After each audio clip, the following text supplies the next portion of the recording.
Game begin.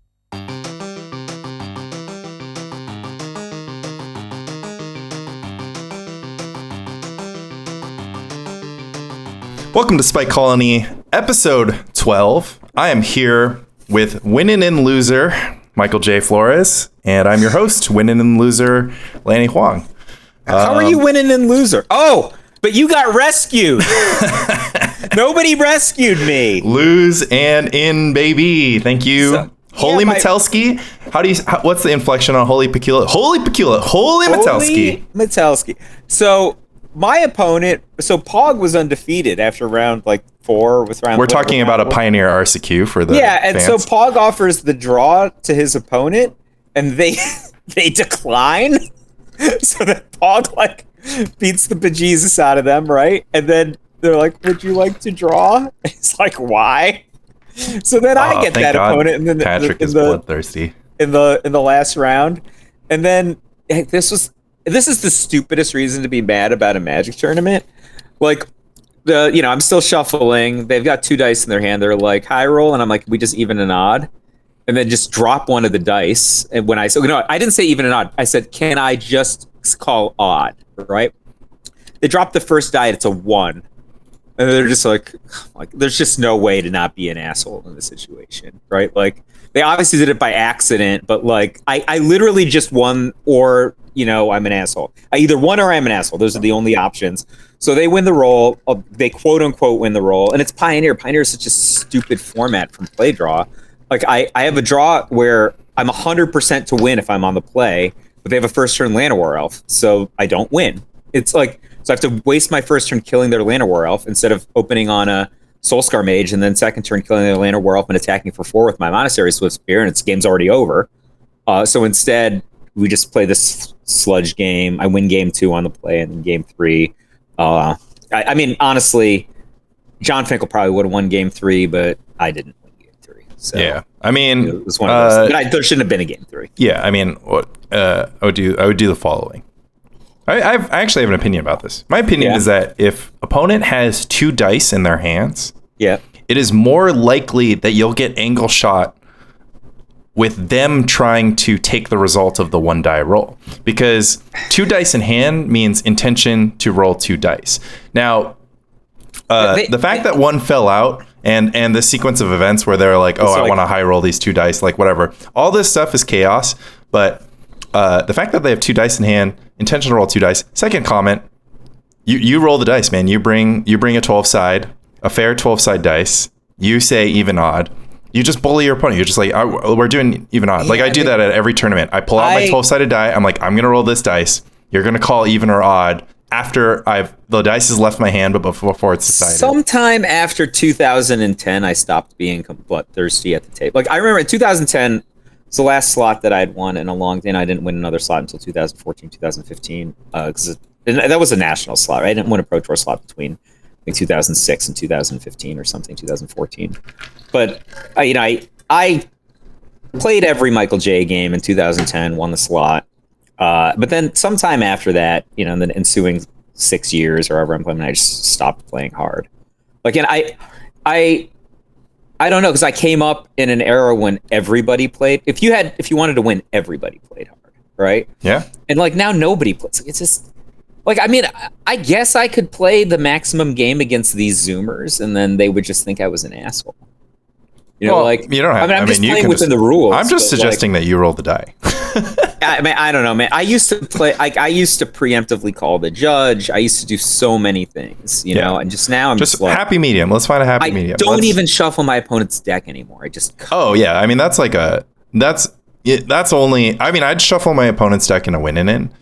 I'll shuffle my opponent's deck in a top 8. Rules actually require that you shuffle the opponent's deck. I just still cut it now, or I honestly just tap it 95% of the time. Yeah, I mean in premodern, I don't cut my opponent's deck. I cut cut my opponent's deck once. I was at LobsterCon. I was like, I'm not shuffling your deck. We don't have time for this. Yeah, so I don't know. Maybe the listeners seem to ask you questions or whatever. Should I play bloodthirsty again? I literally don't. I just play nice. No, I mean I'll already tell you that the listeners generally think of you as a bloodthirsty troll Spike. I am so not that's the player that's that I out was. there to out there to pub stomp pre-modern tournaments and has an extremely low opinion of everyone but themselves. Michael J. I am that person. However, I used to also play hard. Yeah, so, you just talk the talk now, but you used to walk the walk. I'm not saying I don't have a strategic advantage on every vector. I'm just saying I used to also play every angle at the table, right? And so I think angle shooting gets a bad name. Angle shooting isn't cheating, right? Angle shooting is taking an angle, right? And who needs to move in straight lines? Come on, man. Well, that's a great way to run into a wall. I mean, this is like to reduce it.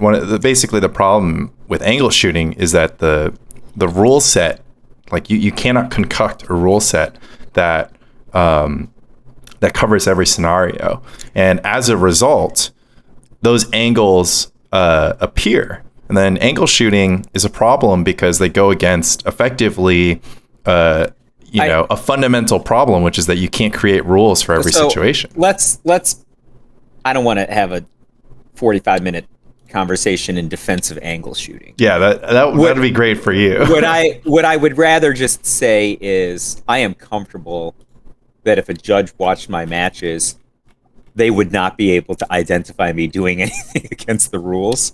However, even if I don't play hard I really don't play hard anymore, in my opinion. Even if I don't play hard anymore, I don't see any reason to give charity to your opponent. And I think that a lot of the time when people are like, "Oh, well, you're doing this," or they're using a name, or like they're using all different names that aren't cheating because the person didn't cheat. Okay, and there's like they're gonna put a narrative around that. In my opinion, you just gave somebody charity and they didn't deserve it. But nobody deserves your charity. I don't sit there asking for charity except at premodern or FNM. Premodern or FNM, I will take back with impunity. But like in an RCQ, there's 0% chance I would ask for a take back because I wouldn't give one. Yeah, I mean I mean the stakes determine it, but let's not. No, it's just like the problem is we're talking about amorphous terms. So like you currently have not described an example of an angle shoot, and I think you'd have a hard time pulling one out that doesn't. I used to not care if my game wins came from my skill, my opponent's bad luck, or a judge call. How about that? Yeah, I mean that's just like the olden days. I mean these days judges just give everything back. But as a matter of policy. I hate how things are ruled right now. I mean, I lost the top 8, right before the pandemic because my opponent was inveterately cheating. The judge was sitting there. There was like 20 spectators, and they're like, "You should have conceded like 6 turns ago. You're an asshole," right? And like he's just literally cheating. And the judge was just like, it was a small, level 2 judge, not really good at identifying certain things. I think at that level, like a level 3 or level 4 judge would have disqualified him, and a level 2 judge is like, letting him just literally work the clock in an illegal way. And I think judges are way too lenient. Yeah, I mean, this was if it comes to a judge call, you should always err on the side of violence, in my opinion. Because, this is something, the judge policy is going to get updated. This was like big online recently with this deck issue, but that's modern. That's not pre-modern.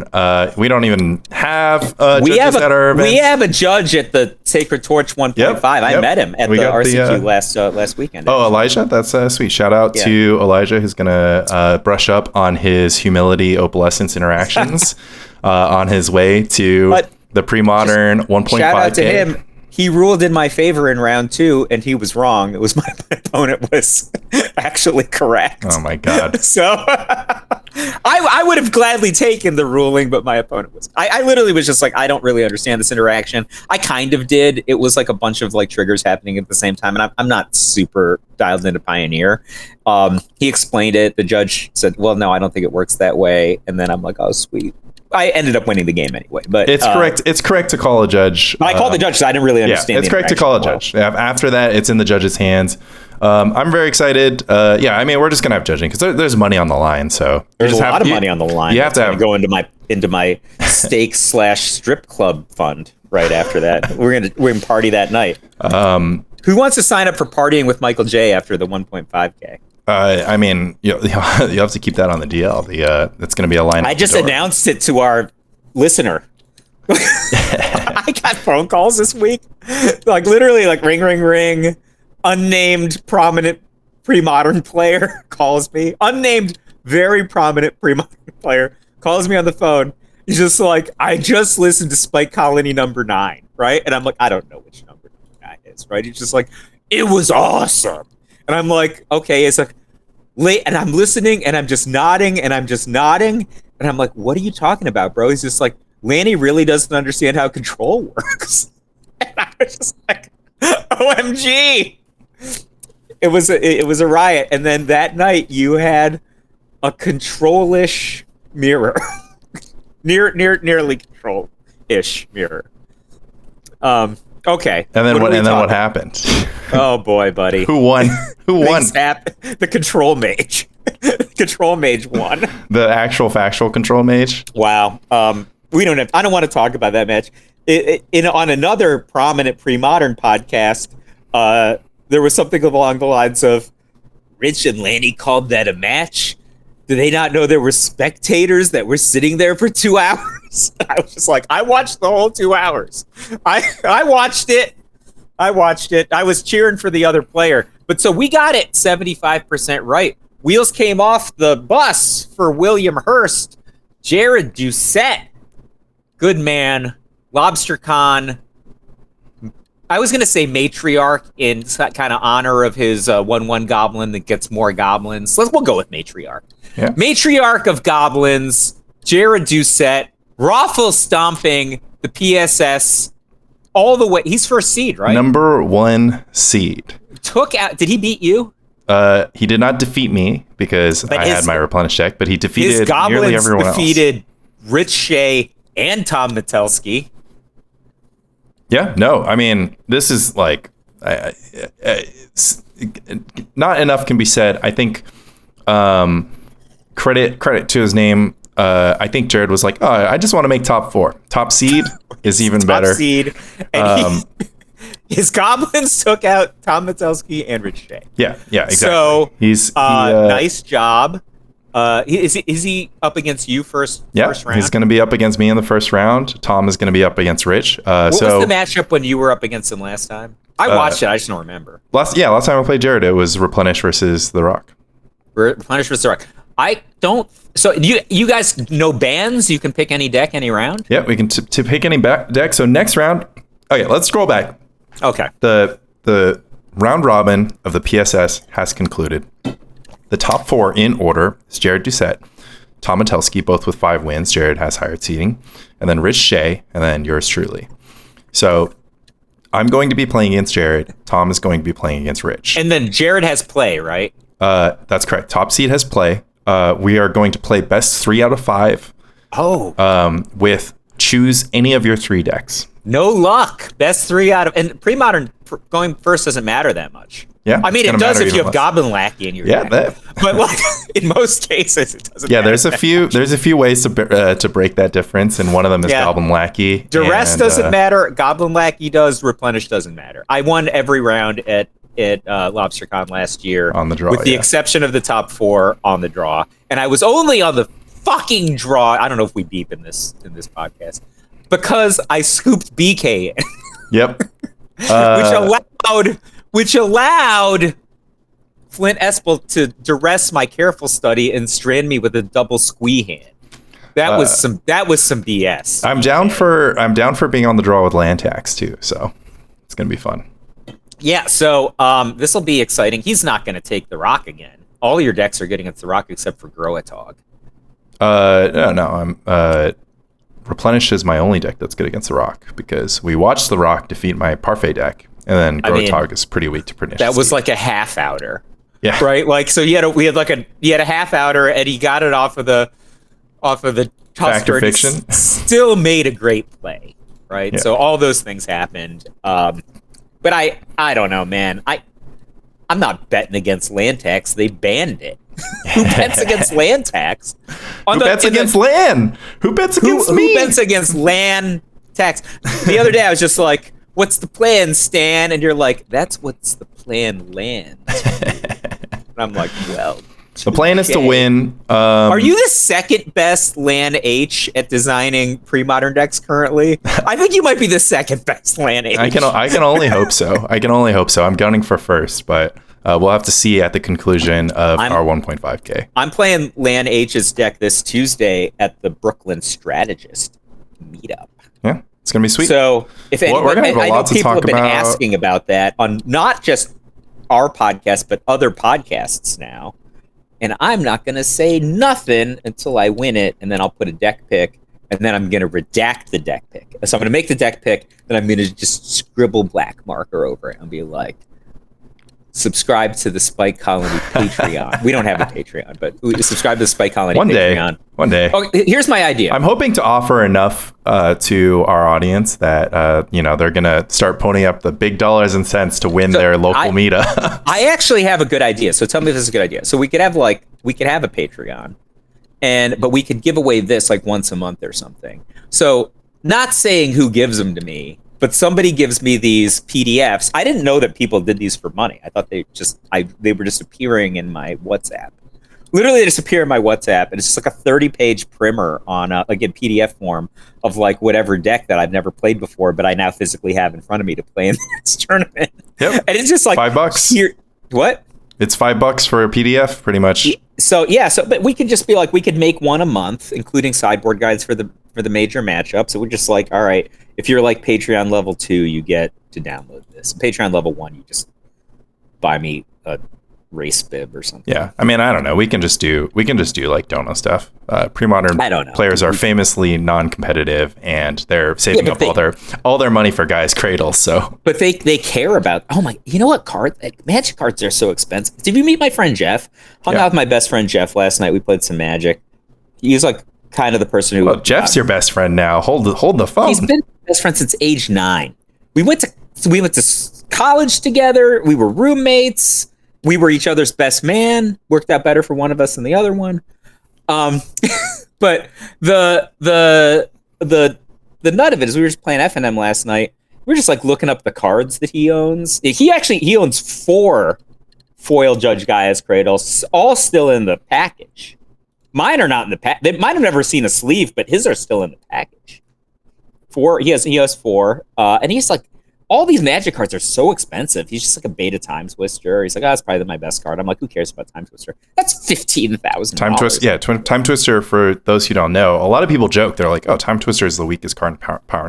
Time Twister is legal in Commander. And as a result, it's a beta, it's actually extremely expensive. No, it just doesn't matter. Unlimited doesn't matter. Like Time Twister is worth more than $15,000. Yeah. All right. So yeah, I'm just like, this is crazy. I'm like, what did you pay for that? And he's like, I think I traded $10 worth of cards for it or something in 1997. So never sell. Yeah, I mean, or you could just be like me. You could just buy at the height and never sell. I have a stack of Shieldreds 5 feet for, not even 5 feet. I can reach over to my desk over here.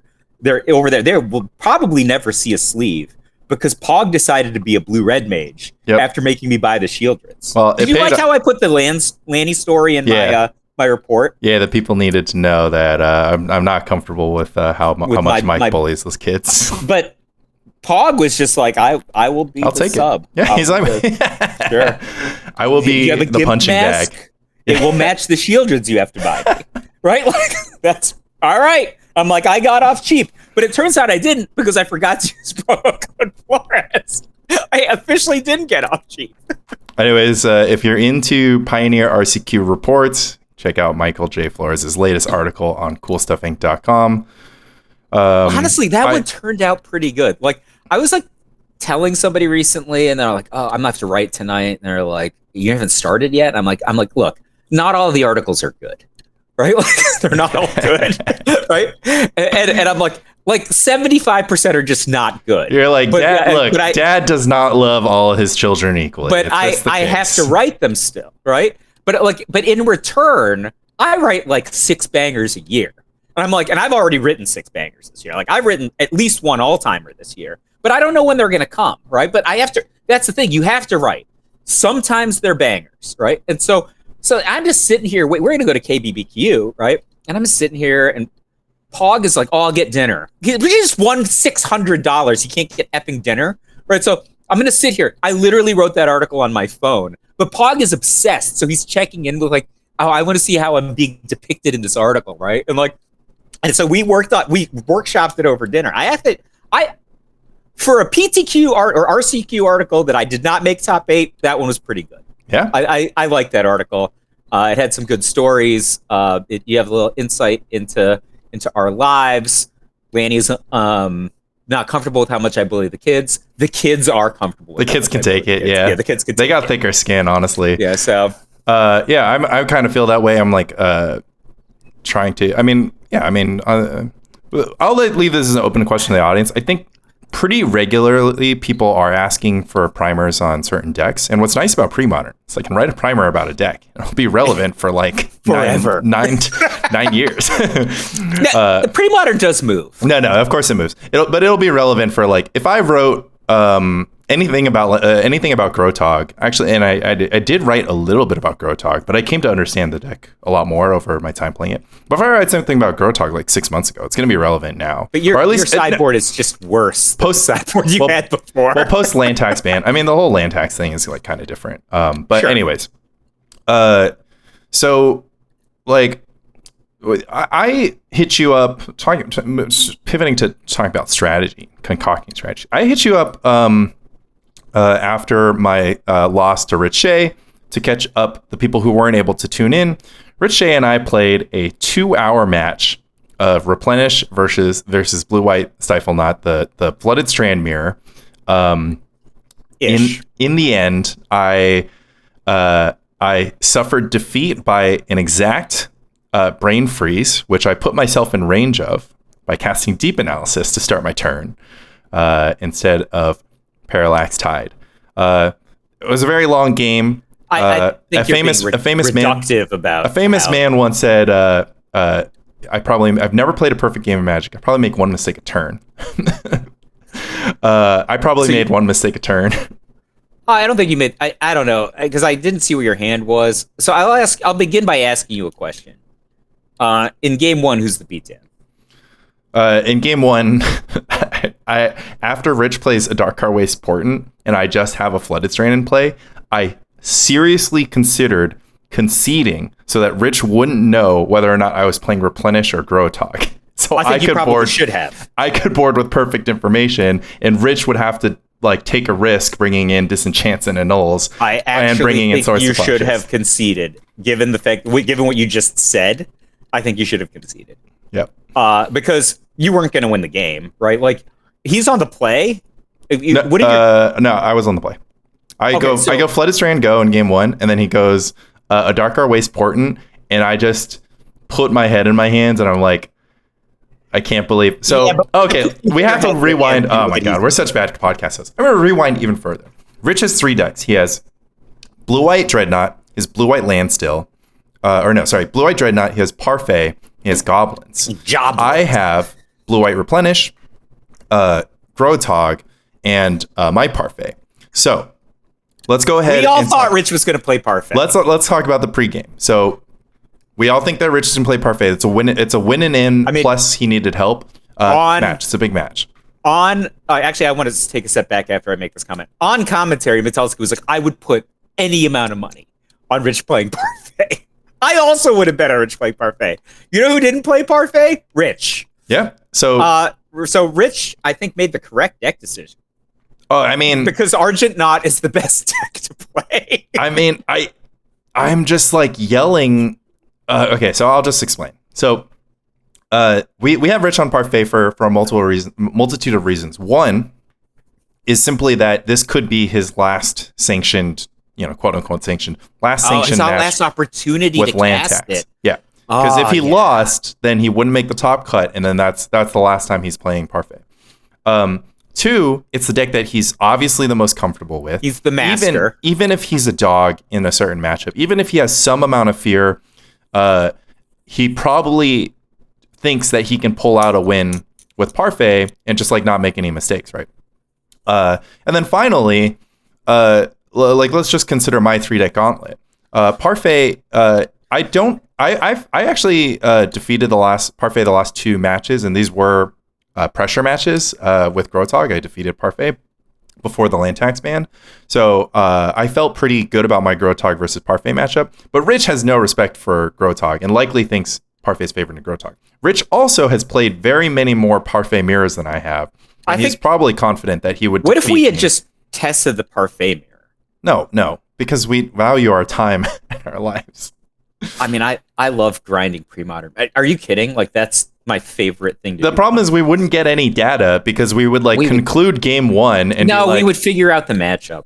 Yeah, I mean, whatever. Anyway, it's I in 2003, right? There was this card called Compost, which is legal in premodern, right? And so I thought the best deck was mono black controls. This is actually what I wanted to talk about today because of something we had talked about separately. But I'll do your getting through counterspell strategy, which is what you want to get to. I know. So there was this deck called mono black control, and Kai had made a pretty good version, but the consensus on the planet Earth was that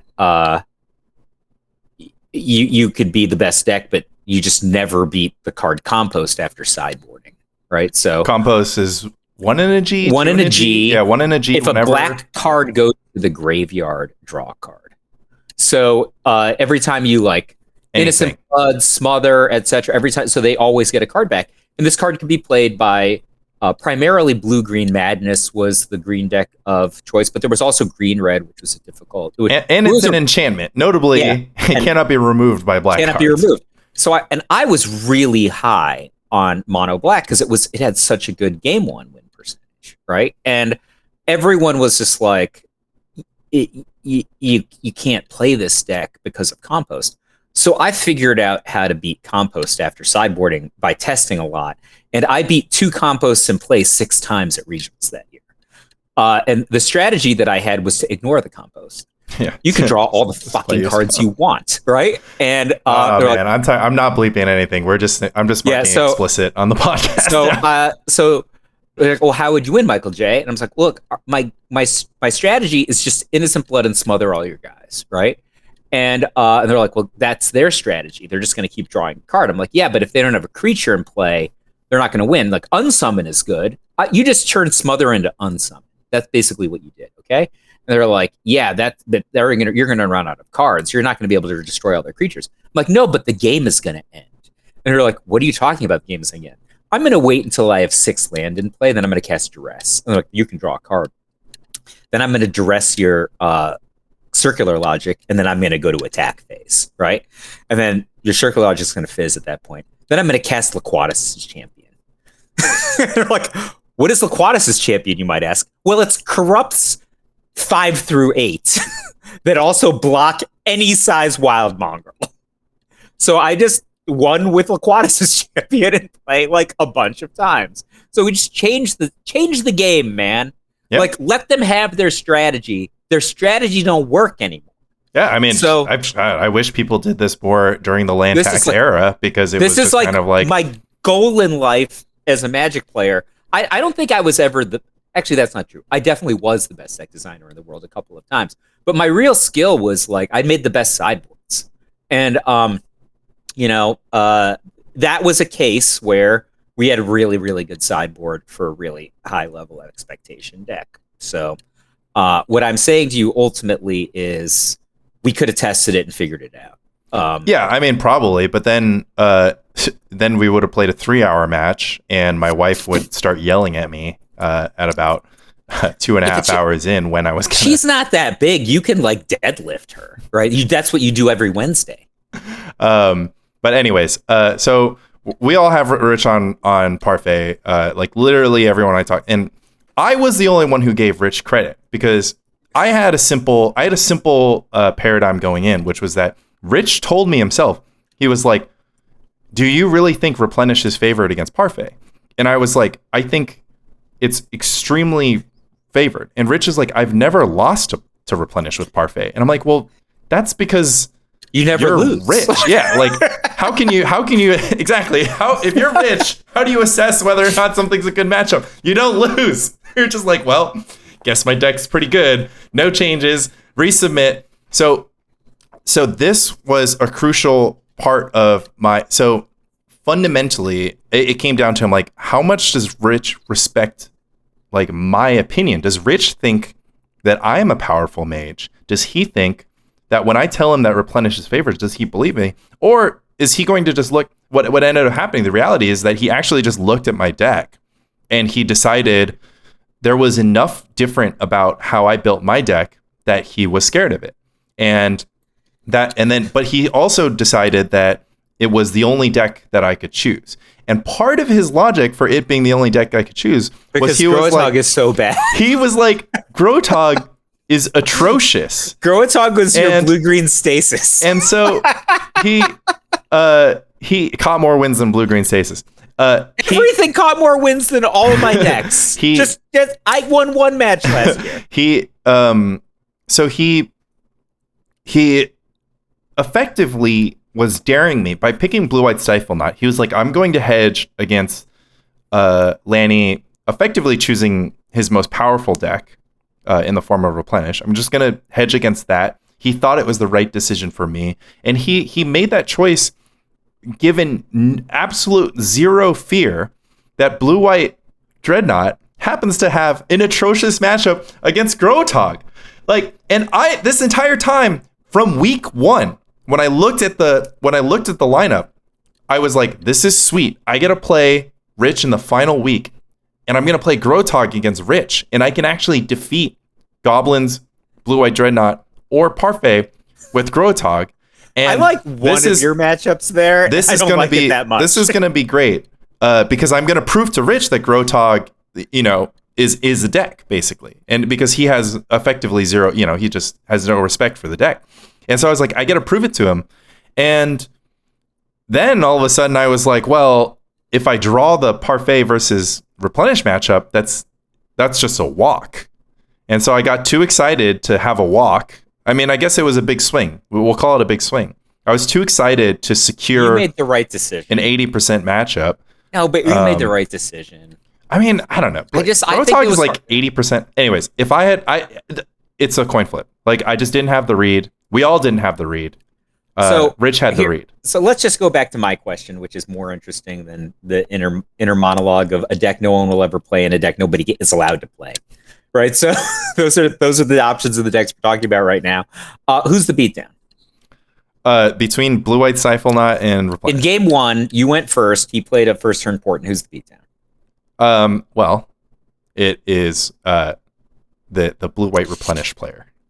Okay, the problem is he has the classic version of inevitability. He is the both beatdown and the control. Yeah. You actually don't have a role. I mean, that's why I said right? I have to concede. You also don't have a role in game 2 or 3. You by default have to be the beatdown. You should have played faster in game 3. You literally can't test spell him. Your shit is all 4 mana. Right? So your only option is to out-mana him, which you were actually in a position to out-mana him and just jam spells. Because if you let him sit there, he's just going to kill you with brain freezes, which happened, right? Your only plan was to have been more aggressive. Well, let's actually unpack this. You didn't get the tools, right? I didn't have the tools because I didn't have access to Abeyance in game 3 because they were all at the bottom of my deck. But I actually want to unpack this because you pointed out that I could have intuition for Abeyance, but let's not get to, because I want to talk about the game in how it applies in broad strokes. Yeah, so I think you should not have had the card Swords to Plowshares in your deck. And the reason I think you shouldn't have had the card Swords to Plowshares in your deck is that's the first card he's going to name with Meddling Mage, right? Second of all, it doesn't contribute to your plan, right? So I'll give you a really easy example. I sided out Seal of Cleansing against Flint Espel in LobsterCon last year, and people thought that was crazy. And I'm like, I can only have 60 cards in my deck. I already have Swords of Plowshares and Abeyance, okay? However, in your situation, I would have sided out Swords of Plowshares against his Meddling Mage deck under the thought process that I'd Seal of Cleansing and Abeyance. Seal of Cleansing is a demi combo with your 4 mana spells, which is not something that I factored in, but it's not as relevant in the matchup I had with Flint. Flint didn't have a bunch of free counter spells and Brain Freeze, right? So Swords of Plowshares doesn't contribute to your offensive game. Seal of Cleansing does. I think you had all your Exalted Angels in though, right? That's correct. I think in game 3 I would have had the Moxes back in, regardless of how bad they are, because you just need to out-mana him. You don't have a real role. his deck can combo you on turn 2. You can combo him on turn 4. Right. So he's faster than you, and he has counterspells. The turn 4 combo beats the turn 2 combo, though. I'm just saying you need to be faster. I understand on that fundamentally. I think there's two things to unpack. One is that attempting a brain freeze kill is more difficult to accomplish if you are playing a role that allows you to be more controlling, which is like to stockpile your hand with counterspells, simply because brain freeze does not synergize particularly well with counterspells. You need to have a target to cast your counterspells. Yeah, but for the most part, your spells cost mana. The thing is, he has infinite time if he has a handful of counterspells, so your cards all cost 4. Right. Yeah. That's why I thought you had drawn one intuition already at some point. I'm sorry, one abeyance, which I thought that you should have intuition for abeyance, because abeyance is a 2-mana spell that acts like a 4-mana spell in the matchup. Yeah. I mean, I have to remind you that my replenishes were blank until I cast my second intuition. So my first intuition I cast, I got a land because I needed to hit my 3rd land drop. My second intuition, I had to get one of each Parallax and Opalescence because I just didn't have access to them in my graveyard. So the replenish in my hand was a blank effectively until that point. But this was what. So I thought you should have just when you needed the land, I thought you should have just intuitioned for deep analysis, and then flashed back to get the land. That would have been 3 looks at a land. I had considered that line. I just didn't want to do that much damage. So the problem is that the Ancient Tomb damage stacks very poorly with the deep analysis damage. And so if I put myself at like 9 or 8 or 6, which is very likely to happen because I have to tap this Ancient Tomb very often. This intuition line, it deals 9 damage to you plus Ancient Tomb damage. His likelihood to win a long game is like 97%. Right, you need to exploit all of the advantages you have, and one of the advantages you have is the ability to translate life points into mana. And look, it doesn't matter now. This matchup is like not. I mean, maybe it's relevant. I think super relevant. We're talking about the best deck in the format versus a deck that I think people play. Yeah, people play, and I think people will be playing more as soon as they save up some cash to buy a full set of soul lands and replenishes, or they could just mock Simons, or they could just give them back to their friend who loaned them to. Yeah, or that's the other thing they could do.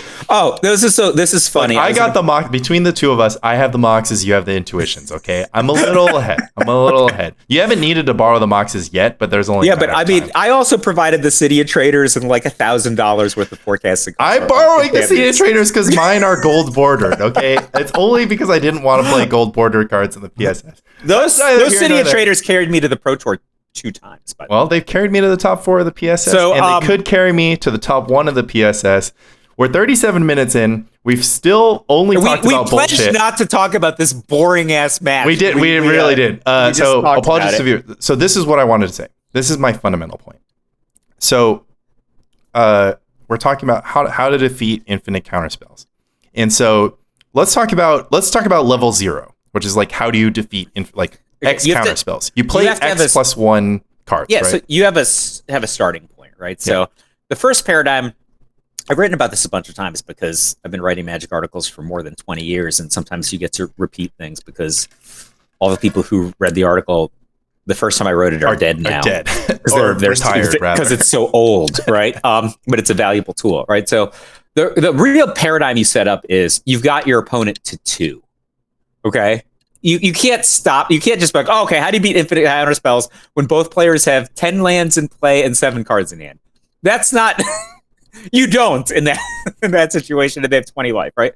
If you get them to 2, how do you? So people don't know how to get the last 2 in. That's really the thing, especially in formats where there's absorb, right? So this came up. I played in a Pioneer Pro Tour a couple of years ago. Opponents had absorb. That's an example, right? So one way to do it is to make it so that even if they have 7 counter spells in their hand, they can't cast them all, right? So if you have 7 counter spells in your hand, you need, I don't know, north of 14 mana, yeah. Right? That's one thing. Versus the proactive player doesn't necessarily need 14 mana to cast 7 must counter spells, especially if they're red spells, right? Sometimes they cost 0 because they're a Lava Dart. Sometimes they cost 2 mana effectively because they're a Fire Blast, which is also 0, right? You can they're but the instants, easiest and they're instants. So you can cast them on your opponent's instant. Right? But the easiest way to do it, and you could do this with Dick's.deck better because it has Urza's Bauble, right? Is to just like stockpile into more than 7 lethal cards, many of which are instant. And you'll get the last 2, and it's super easy. But people freeze up in these situations. They just don't know what the right plan is. So the right plan is to assume your opponent can stop every spell, but they can only hold 7, right? So you get into a position where you have more than 7, and sometimes that means like discarding Jackal Puppers. You know, there's texture to games. Now, this is translatable into a blue-on-blue matchup, okay? And so you're like, Michael J., how is this translatable into a blue-on-blue matchup? And the answer is, what did we do in the red-on-blue matchup? What we did is we talked about a resource which was not cards in hand and not... and so you're like, oh, an opponent has 7 cards in hand. The resource that we were toppling was their life total, right? Or maybe we're toppling how much mana that they're able to deploy. In a blue-on-blue matchup, you just pick a different resource, right? So... one of the reasons I played Thawing Glaciers and LobsterCon last year is Thawing Glaciers is one of the ways to break the paradigm that I'm about to talk about, right? So typically what happens is one player has an insurmountable advantage because they have 7 counterspells in their hand, right?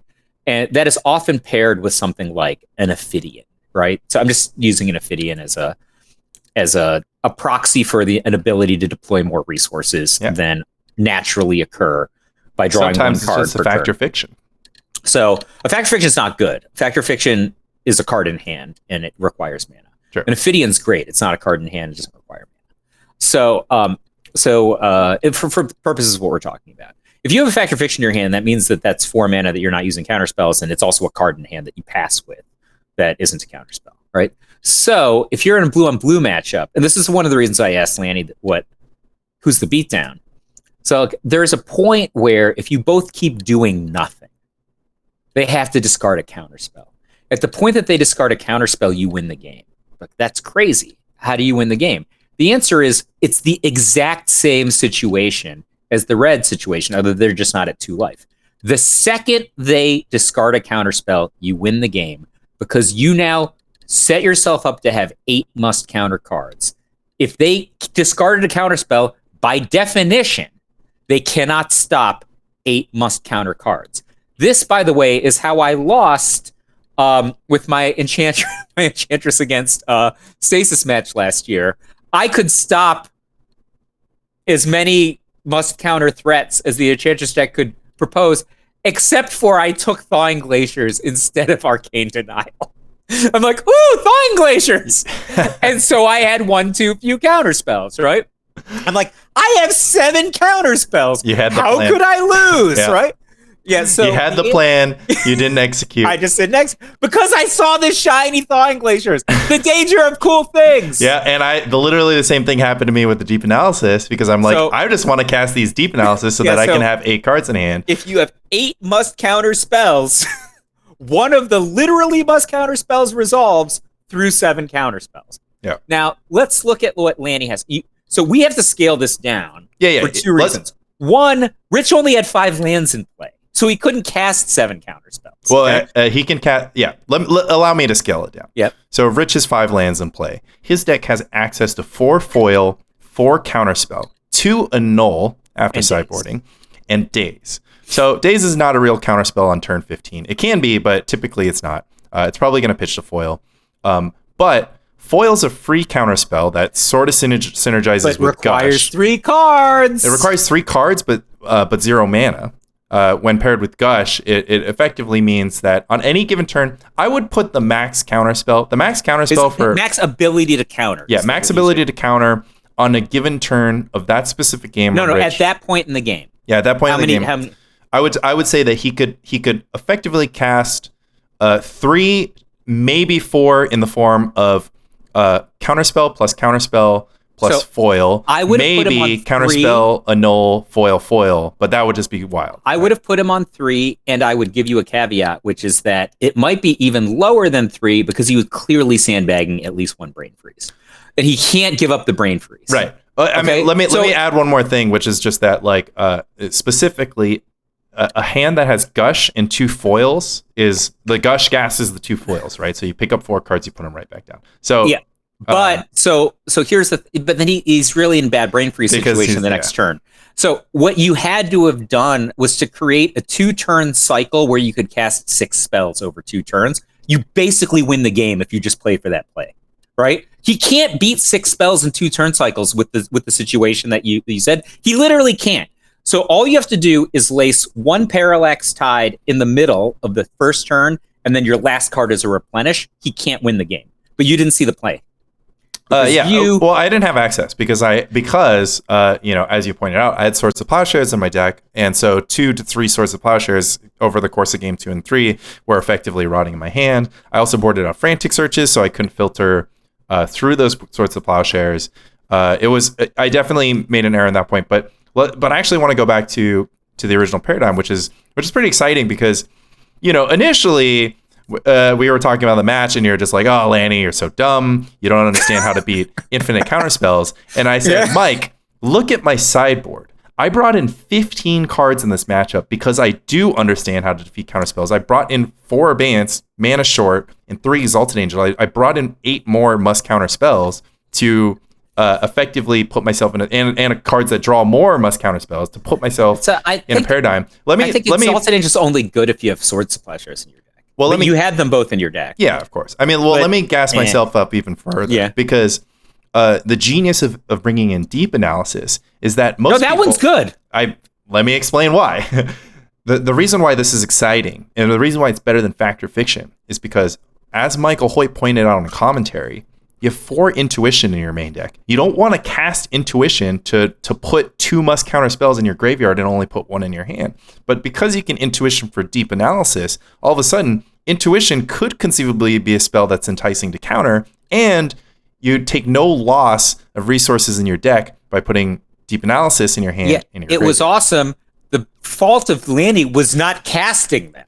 There were like 2 deep analysis in your graveyard at the point you lost the game. That's true, and it was because I was trying to calculate the amount of runway. I mean, think about Ancient Tomb as like a gemstone mine, as having the gemstone mine text on it. No, you can only tap it about 4 times, but I probably tapped it twice, and I probably could have tapped it 2 times.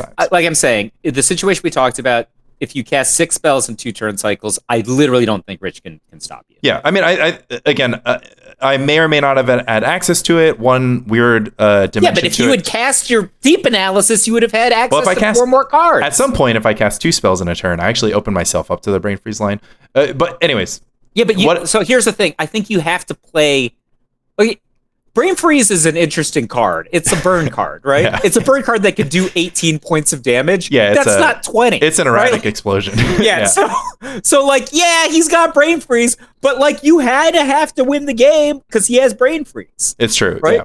Well, each deep analysis I cast puts me further. Anyways, I don't want to. Yeah, but it's a card that does 18. It doesn't suddenly do 20 because you deep analysis. It might still do 18. Let's talk more broadly too. So I wanted to add a dimension to this, which is that I have played effectively all of my pre-modern era Magic up until I was like the age of 16 or 17, and I played all my modern era, contemporary era Magic starting in 2018. So in that time, the interaction between decks that contain counter spells and contain a volume of counter spells, because effectively no contemporary Magic deck contains more than like 6 counter spells. Like 3 counter spells. I'm like, it's like 1 spell snare, 1 dispel, and a mana leak. Yeah, exactly. It'll be like some mix of spell pierce. Like it'll be like 2 force negation, 4 counter spell. 4. What's the one that is in Pioneer that costs 1? Spell pierce. Yeah, he played 4 spell pierce in his blue red deck. But like what's blue red Delver have? It has like 6 forces and 4 dazes. Like it's like, you know, it's all forces. They don't even play counterspell. So there was a transition between, at some point there was a transition because the threats are too cheap. That's the real. There was no longer effectively blue-white land still doesn't exist anymore, right? There's just no deck that is blue-white land. What do you think was the last great like counterspell control deck? Oh, I mean, I would say that because I rejoined Magic in 2019, the preeminent counterspell deck was blue-white control, Celestial Colonnade blue-white control, and Teferi Hero of Dominaria had already been printed. In Modern. Yeah. So we had already moved away from the era of the, like, draw, go, like, gas back up with Fact or Fiction style cards, and then keep countering cards, keep, Wrath of Godding. Like, I guess ended. I guess you just had a hole in your... Yeah, I missed it. I just missed it. Yeah, I think I was just going to brag. So I think that the last great counterspell deck was 5-color mono blue dragons 2000, Michael J. Flores 2015. Which was notably on the mothership as the most creative deck that they never had in play design. But yeah, so that deck had like 4 Silumgar Scorn and like 20 Dragon Lords. You know this deck? This is the deck I flew to Utah to play. No, of course. I won the Utah Regional. It's like just graduated college. I won the Utah Regional with it. I'm not checking in on Michael J. So you went back and looked like, oh my gosh, this deck had a lot of Dragon Lords. I was like more like, oh my god, what is happening to Magic? Like, what are these cards? Why are people playing dragons in competitive Magic? Like, why is there a Dragon Lord of Tarka in this mono blue deck? Okay, so I tell this anecdote all the time. PSS4, Thomas Corrado Metelsky versus Aaron, don't know his middle name, Dix. Aaron Dix. We'll go with Long. Aaron Long Dix. Mono Black Zombies. He's got Thomas Corrado Metelsky down to how much life, Mike? 2. Maybe 1. Life. Wow. Maybe 1. But what does Corrado have? Corrado has Fact or Fiction. Game's over. He's about to draw 2 to 3 cards with Fact or Fiction. He's going to stabilize the game. He's going to gas up with Wrath of God. Game is over. Aaron Dix plays a zombie. Thomas counters it. Aaron Dix plays, I don't know, a Mishra's Factory or something. Thomas swords it. Aaron Dix plays a zombie. Passes the turn. Thomas, he's got nothing. He cast Fact or Fiction. He's got nothing. So why am I obsessed with this story? Because it would just never happen in contemporary Magic. In contemporary Magic, after the board has been stabilized, there is no longer any runway for your opponent because you're going to drop this like gigantic Teferi Hero of Dominaria style card, Jace the Mind Sculptor style card. Now it's just like friggin' Solitude and just like all sorts of... Yeah, because the fundamental difference in contemporary Magic and Magic the way that it should be played is that all the power in not all the power, but the 75% of the power in pre-modern is in spells. And now, like, 95% of the power in contemporary Magic is in permanent. So 52 minutes into the podcast, I have my first, thing that I want to share. First important thing that I wanted to share. In pre-modern, you can just run your cards into a counterspell. Nothing's going to happen to you. Your opponent's not going to untap the next turn and kill you because their counterspell deck does not have the capacity to do that. That's not 100% true. What if they're Jeff Ferris? Like, you might do that and he just blows up all your land. Well, he doesn't have access to counterspell because and luckily for us, we've continued to work on the Dreadnought deck, introducing Armageddon into the deck. Don't tell everybody before the 1.5. He did it on camera. Oh man, am I really playing Stupid Impulse? I don't have to play that Phyrexian Furnace, Mike, do I? What is more important to you? The utility and entertainment and strategic value of sharing our podcast with the world, or winning one stinky tournament because of a 1% edge, because one person at the tournament listened to the podcast and is like, I'm going to be ready for Armageddon. Maybe having a better podcast is playing a character who pretends that he cares about the 1% edge. I don't know, Lanny. It's not pretending. I just started podcasting. I've never created any content before. Listeners, it's not pretending. It's not pretending. What do I know about how to display? So we have Armageddon tech. And then typically, right, the Haymaker would be like counter your spell, and then now I'll play Dreadnought, right? Daze your spell, and then now I'll cast Dreadnought. Against 3 Seal of Cleansings in play, that's not a particularly enticing line. But I had the fear. I had the fear because I've learned the fear from my play in Contemporary Magic, which is just that, like, in my mind, I was like, I need to cast all these deep analysis first, because if I pass you the didn't turn, cast them.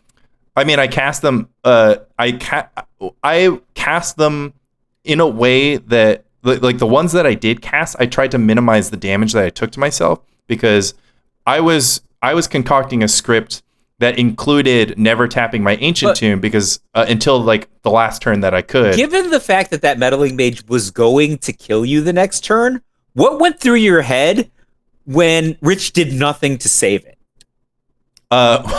Didn't you know the jig was up at that point? Because that thing was going to kill you next turn. Yeah, my brain was like broken. I was just like, I spent 5 minutes tanking that turn. Oh, no. Will Robinson should have been like, danger, Will Robinson. Danger, Will Robinson. I spent 5 minutes tanking. I made my play expecting my spell to get countered. It didn't get countered. And then Rich hand-sized a mage the next turn. Yep. And then I was like, what's in his hand? The jig is up, bro. I mean, I didn't have the read.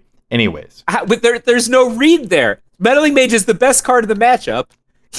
He let you deal with the first one, then discarded the next one. Well, yeah, and the answer was Rich had an account on my library, and he knew I was dead. The fuse is like, the fuse is coming, like it's about to hit the dynamite. Yep. But I think this is interesting because, you know, the fact that you don't get punished for, like, the biggest punish is Fact or Fiction, right? So say you're scared of counter spells, you pass the turn because you don't want to get your spell countered. The punish is Fact or Fiction. Your opponent casts Fact or Fiction, they gas back up.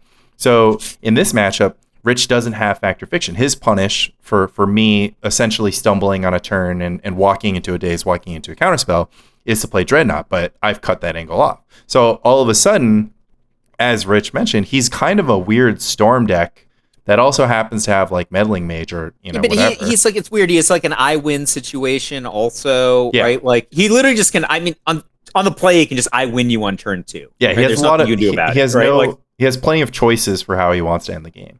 So, anyways, like, you see what I'm saying here, though, that like it's very interesting to me because I had essentially been conditioned of just like, if you get your 4 mana spell countered by something, like your opponent's gonna untap and like just do something horrible to you, and then you're just gonna like, you know, whatever.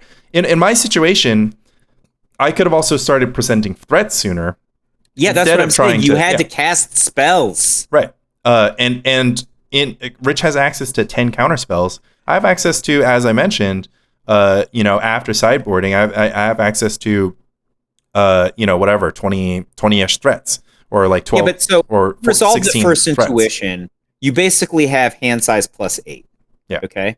So I think the onus is on you, and then hand size plus 8 comes at a price of 9 life points. Okay. Yeah. So well, in this case, it would be 2 Ancient Tomb taps plus any amount of deep analysis. Okay, so that's 13 life. That means you still have 7, right? But my point being, 7 is enough with 2 Ancient Tombs in play to cast 5 must counter spells, right? So maybe not 6. But my ultimate point being that you had to have tried to be the beatdown, and like the waiting game just super favors Rich at the point that he's discarding Meddling Mage. Like, you have to know that you now need to constrict his mana, because if he can tap any of it, you're dead to brain freeze. Like that's the only possible read. But we said we were going to talk about this match, and we just talked nothing about I wanted to bring the reality of the match to like this like broader sense, because a lot of the part of this reason why this match is interesting is because within the next few months, people are going to start talking like they don't know how to beat this blue-white Dreadnought deck, because land tax is gone, and the complaining is going to start. So land tax and Dreadnought are so different. First of all, to be clear, the best card in pre-modern now is Phyrexian Dreadnought. If somebody's going to get banned, he's next up in line. I get just for sure. I don't think he should get banned, but he's next up in line. But there's a gigantic difference between I can't play Magic and everybody can kill this thing. Mono green can kill this thing with impunity, right? I'll give you. I mean, so BK and I were just doing our own commentary booth this week. We're just like shouting commentary at each other, and I was just commentating like the Jeff against Alvaro match, and I'm like, on one hand, I'm like, BK, I guess, bet all of his channel points on Alvaro, and I'm like, well, Jeff has a huge deck advantage, and also Alvaro's deck is terrible, right? And so Alvaro like somehow wins with his stupid powder keg strategy, but Jeff has deck advantage because Alvaro doesn't have meddling mage. I'm just sitting here lolling. I'm like, oh wow, imagine there was just a 2/2 in play. Like Jeff could not attack him with all these 1/1s, which is what he's doing right now. Like if there's just literally just a 2/2 in play. And could be a hammerhead shark. Doesn't have to be meddling mage. Yeah, so I was just like, the thing that's terrible about this is I really need Alvaro to win, because if Alvaro wins, Lanny gets top 4, right? But like I don't know. Like the match was not well played on either side, and separately, Alvaro's deck is straight up bad, and Jeff won because his deck has huge deck advantage. Right? Like people who think like anyone who's ever actually played the Elves side competently against the 12-12 side, Elves is ahead. Nobody beats 12-12 all the time. It's, probably the best deck. But Elves is ahead. Dude, if you want to beat 12-12, you just, add crumbles to your team of naturalizing. Literally, he just Utabi orangutan with 12-12. His 3-drop, just, literally, and I mean, the litany of things that I said about that Utabi orangutan as it hit the table, I think BK probably was thanking his lucky stars that he was wearing Depends, because otherwise there would have been a mess on the couch at Misty Mount, right? It's just not a great matchup for 12-12, right? You talked to Tom Metelsky, maybe the best player in Premodern, one of the best players in Premodern. He has stupid Lanny Rock ahead of 12-12, right? We all do. I mean, when I was on the Lanny Rock side and you're on the 12-12 side, you beat me because how stupid you have to be to play the Rock, right? That's where that came up. But the Rock is supposedly ahead against 12-12. Aaron Dix is not ahead against 12-12. We have the team can't decide whether or not Landstill is favored. I think Landstill is ahead by a mile, and so does Tom. And if you just look at our sideboards now, I don't understand how 12-12 could ever win. But sure, let's pretend that Tom and I have not won this matchup 100% of the time that we've played it. Just let's say that either of us has ever lost that match. I mean, Fran was felled in the Misty Mountain top 8 in that matchup. Killed by his You know why? baby. Because it's a super easy matchup for Landstill. No, super easy. I don't understand why this he was playing Landstill, Mike. You forget. He was playing Landstill. He got defeated by Nathan probably Nathan threw Moran. it just because he loves the other decks so much. Also, Fran beat Tom in the Exactly. But I've never lost this. Never. I mean, Fran has never lost from the Blue-White Dreadnought side. Has he ever played against Landy Ho's sideboard one time? I mean, that's the thing. It's you can't resolve a spell. Good luck. We haven't ran it. I've run it. No, we haven't ran it the right way. I'm just saying, if that card resolves, the 12-12 deck has literally no plan. The card cannot win either way. Card, of course, is Arcane Lab. But stops the freeze plan and it stops the 12-12 plan. But good luck beating a Mishra's Factory. Yeah, I mean, again, one, we can update. We're gonna actually just inbred test this. We'll upgrade more nulls into 12-12 sideboard, and then the Armageddon thing is a lot more threatening than Winter Orb, as we found out. And then if we're too scared of Arcane Lab, then we can just cut the Brain Freezes. But I mean, Brain Freeze is super good. I mean, but even Jordan N has Arcane Lab now. Yeah, right. Brain Freeze is not. You're still asking the Landstill player to resolve a 3-mana spell when they don't actually have that. But they're ahead on the spells. So the other thing is, people don't get this. I watch people sideboard. They side out Standstill. We're Standstill is one of your best cards. The 12-12 deck basically has to break it because they only have 18 land. I guess this is why we need to start writing primers and sideboard guides because look at how Itai lost that match against Selden. He had to cast spells to hit his land drops. Yeah. So Standstill's insane because the other guy has to cast an opt or a sleight of hand or a portent or an impulse but just to hit his land drop. I mean, let's just assume that the standstill player, like we have to assume that both players are behaving well. I mean, this is a problem with data. No, but that's the only way they can play. Or they just sit here with no land drop on turn 3? Yeah, good luck winning. Yeah, Mike, I understand. You also can't critical mass with brain freeze if you play. What I'm trying to say is that we have to kind of cut through the noise, because a big thing is that people play these matchups wrong and then get wrong data from it. So the problem is we also sound like those same people if we like don't establish like the rules of a game, like don't establish the context, right?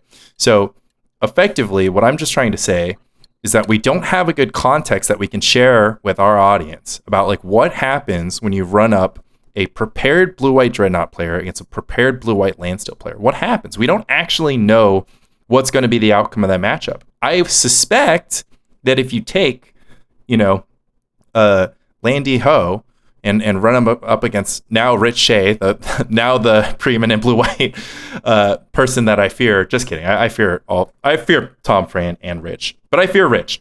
In this after the 1.5K, are you going to fear me? Well, you can't decide on what deck you're going to play, so that's so. Wait, I know what deck I'm going to play. Mike, I'm not in the business of fearing you, okay? That already didn't play out for me well one time, so I'm just not going to let it happen again. Okay? Heroes win, bad guys die. Fool me once, shame on me, but I'm not going to let you fool me again, as the great George W. Bush said. Anyways, I'm sorry that we talked way too much about Replenish. You shared the Mono Black story because you had something you wanted to share. Yeah, so I'll do this I'll flip a coin around. I'll do this if you want. No, right? I was going to play Land's mulch deck on Tuesday, right, at the meetup. Are we going to talk about black? Is this the? I was just like, but if the listeners want it, I'll just play black. No, the listeners want it. Like basic. I have to brew a black deck. Basic Swamp is so hot right now. I don't know how many Nantuko husks Nantuko. What's his name? Shades I own. So one of the things that I did back in like 2003 was not play Nantuko Shade. And I think maybe you're supposed to play it. I don't know. I'm just going to like make a black deck off the top of my head. And people will say it's the Rock. Yeah, that's true. But, it's probably the Rock. Can we get some Braids Cabal Minion in there? No, I mean, I think I would just play like... Are you going to play Dark Ritual? No. Okay, nice. Already in. Just be like, probably, I'm just going to brew this. I'm going to say this words off the top of my head. Like, Duress. Innocent Blood. This is us two trying to list the best black cards we can think of. Innocent Blood. Word to Your Smother. Visara the Dreadful. Oh my god. How's that getting into play? We're tapping 6? It's going to Duress you and it's going to resolve. Ancient Tomb? No. Ancient Tomb. I'm going to play Tainted Wood. This deck has my buddy Pernicious Deed. Yeah, it's gonna that's be why the people rock. say it's the Rock. You're just gonna build the Rock. You just like finish. It also has Spirit Monger. 10 hours in the tank. 10 hours. So I'm just like comes out. Sorry. Just like Here's my mono black deck. It has Pernicious Deed, Spirit Monger, and Natural Eyes. We're like, hey guys, I won the meetup with mono black control. They're like, that's the Rock. I think we had like 2 bangers, or actually we're kind of on like a banger episode into like non-banger episode cadence with the podcast. I think we're on a non-banger, but like you said, we got to put it out I like there. this one. It's interesting. No, so I want to play Land's deck. I think it's going to be fun to play because I want to play it before the 1.5K. So know how to defeat it. No, if I win, then I can go on Life Tilt. Right? So like I won all those meetups in a row with Landstill and then decided to play Landstill at LobsterCon, even though I knew that Argent Knot was the best deck. I'm like, I win all of them and I beat Etai. I must be the Landstill master. Yeah. I could have Etai just played 12-12 at the volleyball meetup. I won that one. And then he played 12-12 at LobsterCon. He won that one. Oh my god. I want to tell this story because it doesn't make me look good. It just makes me look savage. But Itai played Blue-White Dreadnought against Dave Kaplan at that volleyball meetup. Yeah. Itai, this doesn't make this. I was there. This story doesn't make any sense to me. I will explain it to you. Maybe you haven't listened to how. Maybe I just didn't provide enough context, but I'll provide the context here. Itai plays Blue-White. Dave Kaplan's playing Blue-White. So both of them are playing Blue-White Dreadnought. Kaplan reaches out to Sensei Lanny Huang. I don't have a middle name, so I can't do the middle name thing. Reaches out to Sensei Lanny Huang. He says, I think Mono Blue Dreadnought is kind of like Blue Red Delver, and Blue White Dreadnought is kind of like Grixis Delver or Blue Red X Delver. And I'm like, Dave Kaplan has won a 10K with Blue Red Delver. I'm like, I don't know Delver as good as you, but I know that Blue White Dreadnought is better than Mono Blue Dreadnought. It just like I don't know how to explain it to you in legacy terms in Delver language, but it's better. And what does Grixis get over Blue Red? I don't know, Gurmag Angler, Snuff Out. Nothing. Orcish Bowmasters now, but let's but there was no Orcish Bowmasters. Yeah, exactly. At the time, right? Yeah. Like, so that's very different from getting a bunch of cards that are insane. Well, that's what Blue White Dreadnought does. Is that it gets a bunch of cards that are insane. Actually, pause for a second because it's worse than that. Yeah.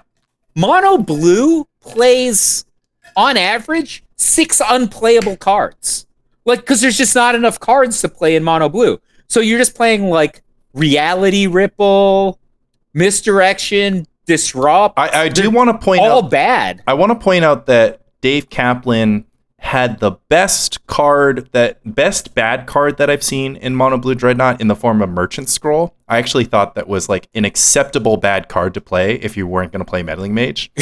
But they're just a bunch of bad cards. So Kaplan starts grinding the Magic Online League. Of course, he's better than, But he's very good. So he's better than most other players. So he was just like winning Blue White, Mono Blue, doesn't matter. He was like 4-1-5-0ing all the time, making deep runs in the playoffs. And he runs up against Itai in the Blue White Mirror the week before LobsterCon. This is effectively volleyball meetup, the last in-person testing time that people get. Who won the volleyball meetup? Michael, who won that particular volleyball meetup? You've already said that you won it. Okay? Who's won every volleyball? I don't know. Who's won every volleyball meetup? I think it's a man by the name of Michael J. Flores. Let me continue with my story. In one of the volleyball meetups, did he play against Lanny Huang in the top 4? Oh my God!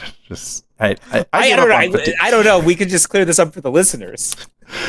The listeners know, Mike. Itai defeats Dave Kaplan, puts Dave Kaplan off of Blue White Dreadnought. Unbelievable. He's just like not into the deck. I actually don't ask him. I didn't ask him this because I didn't know for sure what was happening. Flash forward, we're in the 3-0 bracket of LobsterCon. I'm riding high. My Twitter thread's blowing up. I'm like, yo, I'm 3-0. This is hype. And who do I run up against than none other than Dave H. Kaplan? And Kaplan leads with Basic Island. And I'm like, oh no. I just heard that Kaplan is playing Blue White Dreadnought at the meetup. He's going to Blue White Dreadnought me. Blue White Dreadnought, bad matchup for my parfait. Mono Blue Dreadnought, perfectly fine, because I have Meddling Mage in the sideboard, and it's unbelievably good. So he leads with Basic Island. And then he just keeps playing Basic Islands, and I'm like, wait. I'm good. And over the course of 3 games, I just kind of win. Game 2, I win with Meddling Mage. I just play Meddling Mage, and it's over. Game 3, I win with a combination of Meddling Mage and Zur's Weirding without Ivory Tower backup, because I have a clock, and he doesn't. You're just beating him down for 2. Exactly. And so wait, you just deny the 12-12s then? Yeah, you literally just all you deny is if you have 8 life, you win the game. Yeah. Okay. Like 12-12's an impulse, exactly. So Itai at that volleyball meetup effectively sealed my fate into the top 8 thanks to putting Dave Kaplan off Blue White. The reason this story doesn't make any sense to me is I also played Kaplan at the volleyball meetup, and so I beat him with land still, right? And so the thing that we had is this long conversation, and I'm just like, oh, you need 2 last breath in your sideboard, right? And he only had 1 last breath. That's why I won. Right. So, and I'm like, if you had two you had Landstill with meddling mages. Yeah. So I'm like, if you just had last breath, you would have gotten the second one and the comboed me off. But like, he's like, oh, that's the secret. You just literally need a second last breath. I'm like, yeah, you also need it for the mirror match. If they only have one last breath and you have two, you're the advantage in the mirror match. And Itai had two last breaths against Dave's one, which is probably why he won. He had two last breath at the volleyball. Must have. We were just playing Fran Argent not. Fran had already figured out two last. Fran had one. He had been considering. Do you think I know about two last breath by myself? No. That sounds like on your bingo card, you're just like, Mike figured out the second last breath. No, that never happened. No. I knew that Fran was like, okay, this is my narrative. My narrative is that Fran was just like, last breath is actually so good. He's like, I don't even know if it's one last breath. I think it could be two last breath. And in fact, I think in the video that he published right before or right after LobsterCon, he had one last breath in the very last list right before LobsterCon. And then I, on Thursday night, was building Itai's deck, figuring out the 15th sideboard slot. And then I just was like, two last breath. And then Fran was like, yeah, two last breath. So I thought that we had arrived. The team had finally solidified two last breath at the 11th hour. But maybe I've had that. It must have been earlier because I had this conversation with Kaplan. And there's 0% chance I figured it was an original idea? Okay, cool. There's no way I figured this out. I mean, flash forward to now, two last breath. I don't know if everyone's got two last breath, three last breath territory. Maybe. Yeah, but if you have three last breath, at some point, are you cutting the Phyrexian Furnace? You're cutting the Source What is up with the Phyrexian? The thing that kills me is I watched that match, and the Phyrexian Furnace destroyed Fluffy. I mean, he was annihilated by this stupid furnace. Shout out to Francisco. Check out his latest YouTube video in which he solidifies his Champions of Champions crown against Fluffy in none other than the Blue-Eye Dreadnought versus Replenish matchup. It was not close. And that Phyrexian Furnace, like, Fluffy's just dead on turn one. So I'm just like, all right, so basically it's like 8 cards versus 60. It's like Fluffy has 8 cards in his entire 75 that matter, and Fran has more than 8 1-for-1 responses to those, in addition to the other 66 cards in his. Yeah, we literally spent 3 weeks roasting Fran about this Phyrexian Furnace. Yeah, and he's on the defense. He's taking body blow to body blow. He's like, look, it was just an experimental list. Like, I know, like whatever, but it's actually kind of good. Early, and literally. If you're Fluffy, you're just like, I can just never win. Because, like, Fluffy can only try to win by critical mass at this point. It was a sweet sequence because Fran was like, oh, he drew the furnace. It was like actually turn 4 or 5. He's like, oh, you drew the furnace. He's like, play furnace. And Fluffy was like, I will seal cleansing your furnace. And Fran was like, I will stifle that. And then it was like, okay, like, somebody needs access to Exalted Angel.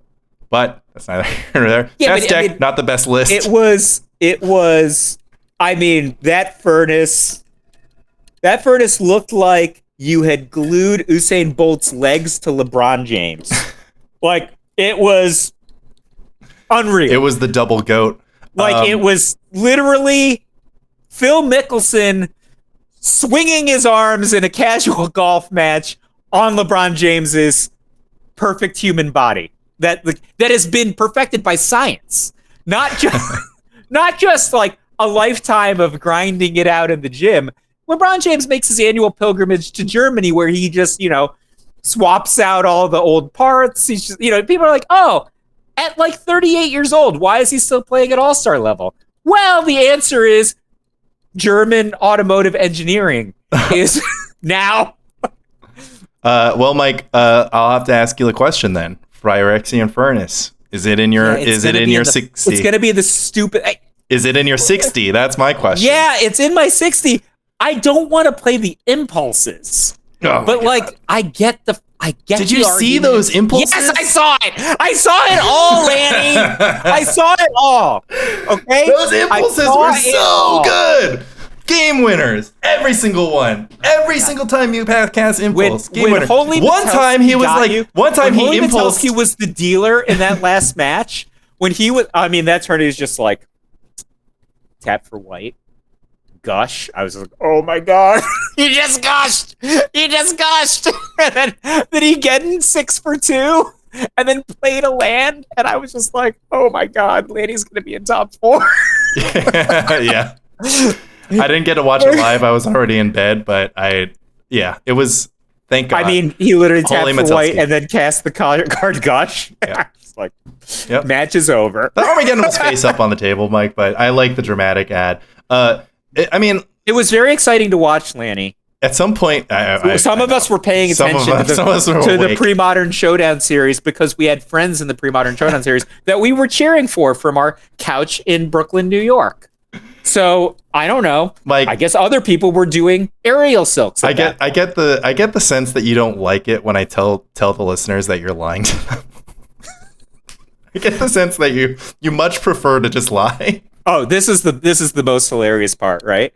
So I'm like, I literally call Metelsky while he's doing commentary, and I'm like, I call him, I'm like, stop the match, and he's just like, what are you talking about? I'm like, stop the match, right? and he's just like, why? I'm like, because Lanny played a flooded strand in various City of Traders. So anyway, on the team chat, like the next day, I'm like, good guys win, I guess, including Lanny, and Lanny's just like, whose side are you on? And I'm like, bitch, I called the man to rat you out about the City of Traders. Whose side do you think I'm on? I would have figured it out eventually. I like tapped at that turn. I don't know. I feel stupid, obviously, but I literally just couldn't comprehend what was happening. It was correct. I just thought it was hilarious. I was just like, I literally ratted you out. I want to add this. Freaking Mike Hoyp, Tom Metelsky, like Rich missed a port and draw. And so what happened on the floor was that Rich was like, did I draw for my portent? And I said, if you have 6 cards in your hand right now, you did, because you ended the turn with 6 cards. And then he was like, I do have 6 cards. I'm like, great, draw a card. And so Rich was just like, in case anybody thought that he was like drawing a random card in the middle of his turn, he just like informed the commentators. He was like, hey, I missed a portent trigger. Commentators for the next like 15 seconds are just like, well, Lanny should just give it. I mean, what's happened? Like whatever. Lanny should give it you're back. Giving him the portent. I had already given it back to him, and they were like in this thing, and I was just like, guys, I already gave it back to him. Like, who do you think I am? He gave me the City of Traders. Like they were creating drama for the folks yeah, they were home. just like I was like, I don't need people coming into my mentions saying that I'm a dirty cheater and like an angle shooter. You dirty cheated and you angle shot and you still managed to lose? Yeah, exactly. Come on, man. I have a goat on my shirt because I'm wearing my Misty Mountain shirt. Yeah, I see your Misty Mountain I was going to change it to my Misty Mountain shirt. I keep my Misty Mountain shirt in the background. You should play black. Let's keep talking. Sorry, all right, let's talk about this black deck. Let me talk about a black deck that I'm working on. All right, I've told you about this, right? So, turn 1, Ancient Tomb, sick. Turn 2, Black Source, Mox Diamond, Braids Cabal Minion. Seems pretty good, right? Or turn 1, Ancient Tomb, Mox Diamond, face down Exalted Angel. Turn 2, attack with face down. How many things can I do with 4 mana so that my deck can just be all Ancient Tomb, City of Traders, Mox Diamond, maybe a Mind Stone or whatever? This is literally the question that you ask every time you make any deck. Yeah. So I will just point out, like, oh, what cards does Lanny like? I don't know. Did you look at his PSS decks? He has 12 Mox Diamonds across every color combination. In his red-based sorcery finding white land tax deck, he has 4 Mox Diamonds. In his weirdo, like, 12/12's black-blue cousin, he has 4 Mox Diamonds. Also green. Also red. I mean, the card that produces every color. Yeah, so can I mean, isn't this something? Turn 1, turn 2 braids, turn 2 braids, turn 2 smoke attack, turn 2 attack with Exalted Angel, turn 2, I don't know. But I was initially just being like, I'm going to play turn 2 Blastoderms. Game's going to be over. All right, so did you listen to I didn't finish Mano's podcast with Lan because I'm waiting for my commute on Tuesday. It's like 3 hours long. So I got through the first half. But one of the things that Mano was talking about was like how frightened you are about certain things. Like he's just like analyzing you as a teammate about like everybody has biases, right? But he was Mano's really not on the team, okay? Mano needs to come and no, as a teammate when you were doing 3-on-3 versus me. Okay, thank you. So he's talking about this, and he's just talking about your biases, which are interesting, right? And he's just like, and I think Lan and Mano kind of came to the conclusion like, you just aren't from our generation, right? Oh, yeah. Like we just don't worry about this shit, right? And so I was just thinking like, well, when is it right to worry about things the way that Lanny does? And I think that you should err on different sides depending on how good you are. That's always been my thought, right? Like if you think you're the best, you think you have the best deck, then you don't want to err on the side of variance, right? You like, play 18 lands. You want the minimum amount of variance if you think that you're good, right? However, if you think that the average player is better than you, you want all lands. The variance, right? Like you want to get luck because luck always favors you because even if it's bad luck, who cares? You were going to lose anyway on the merits, right? So that's the way that you should kind of think about this. But I was thinking about it just now. I was just like, well, what are my biases? Like, and so when you say certain stuff, I'm like, that's awful. And the reason that I think that it's awful is I've played a lot of premodern meetups, and I'm like, this sounds like a great recipe to lose to a player 3 standard deviations worse than I am, right? Like, I don't get anything against players who are like better than me or as good as me, but I give up so much to somebody who's just like, first turn pouncing Jaguar. I'm dead because Lanny put like Ancient Tomb's braid in my like I'm never gonna beat a Jackal Pup, I guess. Here comes Wild Dogs. Hold on. He's gonna Rancor up the Wild. Oh my god. You imagine he Rancored up a Wild Dogs against the scenario that you just described? Bro, just I would quit playing your Rancor your braids. I don't know. Okay, so let me scroll back. Because the irony here is that you think that I play towards higher variants. And Mano's anecdote, which I haven't listened to yet, I have my commute on Tuesday. I'll listen to it then. Did you 2-0'd with your red deck? Yeah. Yeah, so you thought the red deck was overpowered relative to other options, and you just wanted to be conservative because you thought the red deck was real good. No. I think that's fine. The reason this conversation started was Mano had his mono black deck. We are, once again, for the listeners, we're playing Duplicate Sealed with Landy Ho. Be sure to check out All Things Considered with your host, Brian Manalakis, and my second favorite, Landy Ho, talking about that and many more. So we have 50 card decks. A 20 lands and 50 cards is 40%. So it's the same as running 24 lands and 60, right? So Mano wanted to go, I think. I don't know if the question was to play 19 or 20 lands versus playing 20 or 21 lands. And see, so he had this mono black deck. It has a lot of low end, but it has top end in the form of Corrupt 6 mana and new bordered card Gray Merchant of Asphodel, which is just Corrupt on a guy. On like a 2/4, because instead of having spells, they have put all the power in permanents. Exactly. And I was like, man, you have these huge payoffs for hitting all your land drops. And then he also had a bunch of black creatures with activated abilities. I was just like, don't you just like want to hit every single land drop? And Mana was like, no, I kind of want to draw more active cards. I'm down to miss my like 4th or 5th land drop, even though I've got these like heavy spells in my deck. And then he turns to me and he's like, are you just scared of Mana Screw? Like, do you just like fear? Like, I know you don't know how to play Control, but do you just like, are you just Did he say that? I know you. Yeah. He was like, he's like, are you just averse to like not hitting your land drops? Lanny not knowing how to play Control with such an LOL. and I was just like, yeah, I mean, don't you like just hit your land drops and you'll figure out the rest. But you guys had E-Tie. That's like so broken. Well, E-Tie's deck doesn't miss land drops either, and but it's just broken having E-Tie on your squad. Yeah, well, E-Tie picked us, so what are you gonna say? Like, if you got picked, you got seeded, you got put into Pog's team. If you thought Mano was such a ringer, then you should have picked Mano over Dan OMS. I didn't pick anything. I showed up an hour late, and I was told which team I was on after the packs had been cracked. Yeah, and then 2 hours later, you were down $20. It was sweet. All true. Thank God I didn't play you for 50. I know. I sat down. I was like, let's do 50. And you're like, let's do 20. And I was like, let's do 50. Come on, we're grown up, so we can do 50. Yeah, but I was just like, but I have Pog and you have E-Tie. Also, Pog was the only player on our team who got any wins. We should have done a parlay. We should have been like, okay, fine, we'll do 20, but it's 50 if Pog loses and you still win. That's actually what we should have done. But then also, I mean, my team was like Okay. Danny OMS Whatever. is a Grand Prix champion. So yeah, exactly. Danny rules, and he had played the cube before, and he knew that he knew how to build the mono black deck. But anyways, so it's interesting to me because by your assessment, and you've said this to me multiple times, you're just like, oh, you like cards like Impulse, or you like cards like, whatever, like you like all this stuff, and that's because you seem to assess that I like to play towards higher variance lines somehow, but I don't. Like, aren't you the higher variance player? Aren't you the blue-red Dreadnought pilot? Anybody who plays the deck Growatog likes variance.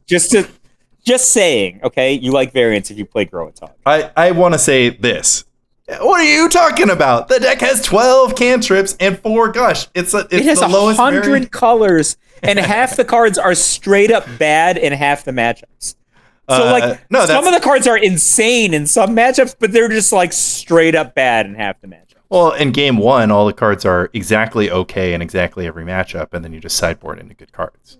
Because Fire Ice, I guess, is probably a good really example bad of impulse. High variance card, but Counterspell is. Do you like to fire a ball lightning, or do you like to ice a ball lightning? Oh, what kind of person? You know the answer to that question. You know the answer. I have fired my fair share of ball lightnings. My very first pre-modern tournament, my opponent cast ball lightning, and I fired it 1/1 with a Lavamancer, and then I looked at the card and I was like, oh shit. I could have iced this. I was I'm icing every single one. I fired ball lightning against Roland recently in a meetup. Yeah, but I didn't win. Obviously, I'll fire if I can catch a Lava Man. I probably won't fire. I think I just put it to his face, actually. Oh, one damage versus 1 card. Yeah. That's actually very low in Philosophy of Fire units. What if your deck could just deal 12? Yeah. And then you're going to lace that together with, I don't know. I would like to be 1 card closer. With a Grim Lavamancer tap and, a Lightning Bolt. I don't know. I have... All right, Blue-Red Delver is a higher variance deck than Blue-White Delver, but I will just defend myself by saying all summer, Pog has been borrowing my Landstill deck, and my Meddling Mages and Blue-White Dual Lands are all in that deck. Yeah. I don't think Blue-Red is better. Well, then you should play Swamps. You should play Swamps then. I think I want to play Lands deck. It seems awesome. I played 1 game and it was like heaven. It's crazy because you hated playing land tax. It's weird to me that you hated playing land tax, but you love taxless tax. Dude, why don't you try mulching into Treetop Village, Wasteland, Gaia's Blessing? Why don't you tell me that who could beat you? Why don't you just try mulching into 7 awesome cards? That's what I was doing before this. Dude, don't give me this watered down heroin, okay? I'm a freaking grade A heroin addict, and you're offering me some weed. Get out of here. Was just mulch into Treetop Village. It's Treetop Village, Mishra's Factory, Wasteland, Gaia's Blessing, and then Jordan looks at me and he's just like, I'm like, yeah, this does not seem real good for you. Wasteland, your Dust Bowl. Right? Do we want to talk about Sam Black's deck? I know we're an hour 30 in, but this might be a fun 5 minutes or 20 minutes. I haven't seen. Wait, is that the deck that Caffeinated played? No. So, quick rundown on because Caffeinated played a new others deck, right? So quick rundown on what tax players have been doing post tax ban. Me, I've just stuck my head in the ground. I'm just continue to play tax. One, I've continued to play tax in the PSS. 2, I have stuck with the decks that I know are good. I keep on wanting to go Ancient Tomb, Mox Diamond, Braids Cabal Minion, or Smokestack, or Exalted Angel, or Blastoderm, or Urnum Jin. I don't know. I'm desperate. What? Flashback Blastoderm? Smokestack? These are not playable cards. What if they come down on turn 2 every time? Oh my god, what if your opponent has an island in play? Just straight up, they just pass with an island and say go. And you do your thing, and they're like, give me a second. I'm going to opt in response. Who do you think is winning this game, 18 Life? I don't know. I'll do Lotus Petal to get around the days. Anyways. Oh my god. I guess we have to add... You don't even have any cards. I guess we have to add Dark Ritual, Mike. You made me do it. I guess we're playing Dark Ritual in this deck. You are a heroin addict. That's heroin addict who doesn't understand control is the name.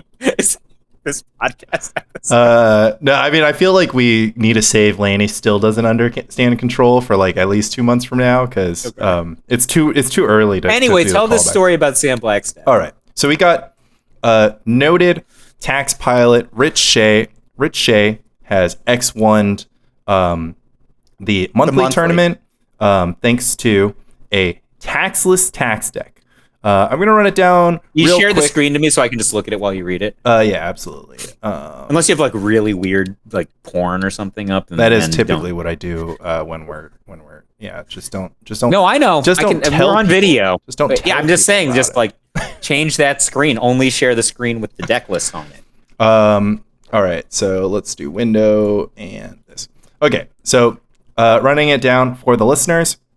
This is like, I don't know, it's like 20 lands, including a couple Trevor's Ruins, which is pretty sweet. It's a Bant deck. We have 4 Mox Diamond, 3 Skull Rack, 4 Oath of Druids, 3 Guy's Blessing, 2 Portent, 4 Gush, 3 Enlightened Tutor, 3 Foil, 4 Swords to Plowshares, 2 Armageddon. We have our normal Oath targets, Chosen, and Phoenix, and then bullets in the form of Sylvan Library, Abundance, Zur's Weirding, Seal of Cleansing, Tormod's Crypt, and Zuran Orb. In the sideboard, we're looking at 4 Meddling Mage, 1 Arcane Lab, 1 Propaganda, 1 Seal of Cleansing, 1 Cataclysm, 1 Warmth. I want to play Burning Wish in this deck. 1, I don't know what this card is. I think it's the one that destroys all lands if there's more than 5 in play, but that's probably not right. It's like an Urza Saga card with weird art.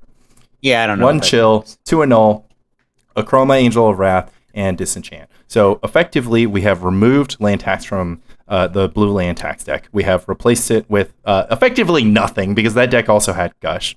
A Sylvan Library Abundance doing its best. An extra foil. Yeah, an extra foil. Sylvan Library Abundance doing its best card advantage impression. Only 3 scroll racks? The scroll rack trying to do some lifting with these Gushes. This deck has no way to go up on cards with the exception of Sylvan Library and Gush. And Abundance, I actually, you know what I would do? I think this deck's pretty good. I think I would just play Portent in place of Enlightened Tutor. I agree with that. I think it's better. Even though there's some bullets, but like, well, this conceivably this deck is trying to sometimes have Sylvan Library and Abundance in play, which allows you to draw 3 non-land or mix of both cards every turn, which does its best 6 mana tax rack impression. But I agree that Enlightened Tutor looks very bad in this deck that has only 1 way to go up on cards, and with Enlightened Tutor, 7 ways to go down with Mox Diamond, and a few unplayable bullets in some matchups. It's a weird spot, but anyways, cool deck. Rich went 5-1. We have yet to see this pan out. I'm extremely skeptical on the fundamentals, but Rich Shea, ham sandwich, etc., etc. Moving on to what Sam Black has been occupying his time with, we are talking about Terra Counterspell of Mulch. We have 3 Battlefield Scrounger, 4 Terravore, 2 Deep Analysis, 4 Mulch, 4 Counterspell, 4 Factor Fictions, 4 Swords to Plowshares, 4 Mox Diamond, 1 Oath of Druids. We have a 30 pack of lands, including the full 8 cycling lands and 4 wastelands.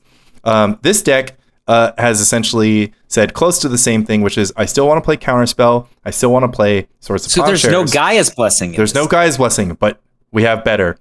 Battlefield Scrounger, 3 GG. That's 5 mana for a 3/3. This is the Turbo Land endgame. Threshold. Put 3 cards from your graveyard. How would you ever get Threshold, Lanny? On the bottom of your library. Battlefield Scrounger gets +3/+3 until end of turn. Activate only if you have. So this deck has only once each turn and only no Enlightened Tutor, 1 Oath of Druids. Yeah, sometimes you. How does it set up? It simply casts Mulch, 4 Mulch, and 4 Factor Fiction to gas up your Battlefield Scrounger, to loop your counterspells and Swords to Plowshares, which we know Sam has always been interested in.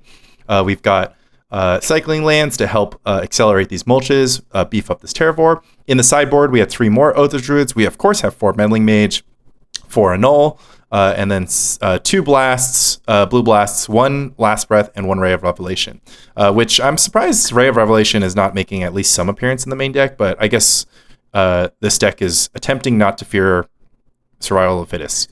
Oh, I love the Riftstone portal in this deck. That's hot. Yep, singular Riftstone portal, which you can Mox Diamond or Fact into your graveyard. Yeah, sweet deck. This was an in-house tournament with 10 players at Sam Black's place. He placed somewhere in the middle of the pack. He got like exactly 4th place or exactly 5th place. Okay. Which is so this is not the Dark Depths Jace sword combo level of mashup as Sam's last Misty win. Yeah, not quite, but cool ways to replace land tax, and in this case, Guy's Blessing. I'm gonna name my deck this Tuesday Land Tax. What do you think? Yeah, I mean it's just sitting right there. I mean, it should have been Land Still. It was already Land Still, but now it's Land Tax. It's just perfect. And this is just lands, right? We can just call this deck lands. 30 lands. Except for it wasn't made by a land, so we shouldn't call it that. I've been racking my brain trying to... I have a few observations. I think, one, this deck plays Deep Analysis, which, as you should know by now, is absolutely one of the cards I'm addicted to casting. It's my heroine. It lost me a match, or it failed to win me a match, depending on who you ask. Reference the earlier. Oh, I forgot. Wait, we have to go back to the thing you were asking about an hour ago. So, you know that whole thing about like you're blue on blue and you got to make it so that they discard a counterspell and then you can win? Yeah. Thawing Glaciers breaks that paradigm. That's why it's good. So like if they always have Thawing Glaciers and they can just keep playing land, they don't ever get into the position where because typically the problem is you stop hitting land drops, right? Yeah. But if you're always hitting land drops, then it's very hard to overcome their counterspell wall. Unfortunately, Thawing Glaciers is a very difficult card to play in a deck. I do have at least a middle ground belief where it must have a home somewhere, but so far haven't found it. What if the best deck was Red White Rift? That's gonna be up to you, Mike, because nobody's carrying the torch on that one. I think there are some weaknesses in that deck that are difficult to overcome, but I'm excited to see you try to vindicate it on Tuesday when you don't pick up land tax, you don't pick up swamp, and instead you play Red White Rift 2.0, tax is dead, long live, deck that still loses to Armageddon and Tide. Interesting decision I would be making in that universe. Yeah, very interesting. What if I just showed up at the 1.5k and I'd be like, Rift, my brain broke. Yeah. First turn. Like Forgotten Cave, go. Yep. I mean, I was going to give you Plains Enlightened Tutor, Rop Red, GG, but... we're just playing one of our cyclers on turn 1. I mean, that is want to happen. Let's go. So these decks are sweet. I do think that there's got to be like this. I mean, it's weird to me because Mulch was never really there. It was barely there in the green-white deck. I mean, Jeff stopped playing it. Yeah, Jeff cut it from the green-white deck. This new parfait, people are calling it imparfait. Like imparfait? Yeah, because parfait means perfect, so this is imperfect. Oh, I thought it was because of impulse. Oh, well, it could play but impulse. There's no impulse. So I was just like, why would you call it that? That doesn't make any sense. The fact that you can't really... So I think fundamentally Enlightened Tutor glued together the Parfait deck because you could always Enlightened Tutor for card advantage. Yeah, but you could Enlightened Tutor for land tax doesn't have land tax. Exactly. It's like, this is like weak-ass scroll racks, brother. Now you're trying to like tutor for a combination of Sylvan Abundance or Sylvan Tower. All of a sudden, these disenchants start hurting you way, way more because you can't cash in under their disenchants most of the time. There's just a lot that I don't love about this. I love Sam Black doing some self-mill. I don't know if he should have taken a controlling. Seems bad against red to me. Yeah, I believe you. I mean, yeah. I mean, I think that. Wait, where is the rich deck? Here, sorry. Oh, there it is. Oh, it's gone. Anyways, yeah. I mean, it seems bad against red, but you know, sometimes you dodge red. You're You're just gonna tutor up your warmth or your chill. Chill, baby. Is that an ivory tower? That's that. There's an ivory tower in here. So tutor up. But it's like a tower. weird edition of ivory tower. Yeah, that's the new old border schematic edition that was printed in Brothers War. I probably threw all mine away. Oh man, I want those. They're kind of I don't know, kind of like sweet because they're old border. You should have just kept every old border card. Anyways, maybe I didn't then. The thing is, you can tutor for Ivory Tower, but then you'll start the next turn with like 5 cards in hand, and if you don't have Gush, you're not in great shape. But even if imagine you're sitting on an Ivory Tower, I'm like, all right, I'm just gonna Gush now. Now you don't have any lands. Yep. And then terrible. Now you're gonna foil a burn spell at some point, and then go back down to 4 cards. Yes, this doesn't seem like a great. It was so much better when you could just draw 4 cards a turn. Yeah, this is I don't know. Like honestly, we're gonna have to hear. This isn't even a good Zern Orb deck. Yeah, we're gonna have to hear it straight from Rich and Aaron on how this went because Aaron played this deck too, right? Yeah, Aaron played this deck too. I don't think he made the cut. But yeah, I mean. Let's go ahead and spend the final 15 minutes up until the 2-hour mark. What do we think? Like initially, we were saying Rifter was going to be the new land tax. I was saying I never said that, dude. It can't beat Armageddon. Yeah, it still can't. Okay, so Jeff Ferris beat this out of my head a year ago. So here's where I stand, and I said it first. Fun Police lost a member. They're not promoting any new hires. I think this is the same case. Like all the good decks, they're still good. All the bad decks, hate to break it to you, they're still bad. I don't know about this mulch business. Maybe land tax, taxless land tax. Amazing that there are new decks being built, though.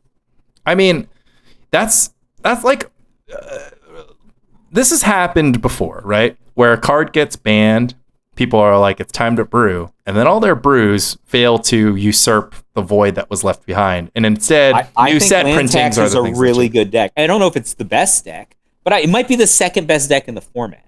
Yeah, so it's hard to keep talking about it though when we can't actually say what cards. Literally, he had an answer that beat life combo. I beat every non-blue deck like 100% of the time.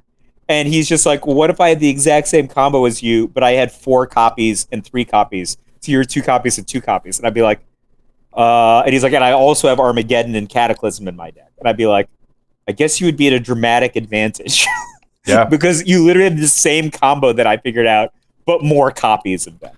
I mean, we're waiting in bated breath for September 17th when we can finally reveal what cards are in the deck. I mean, I'm going to play it on Tuesday.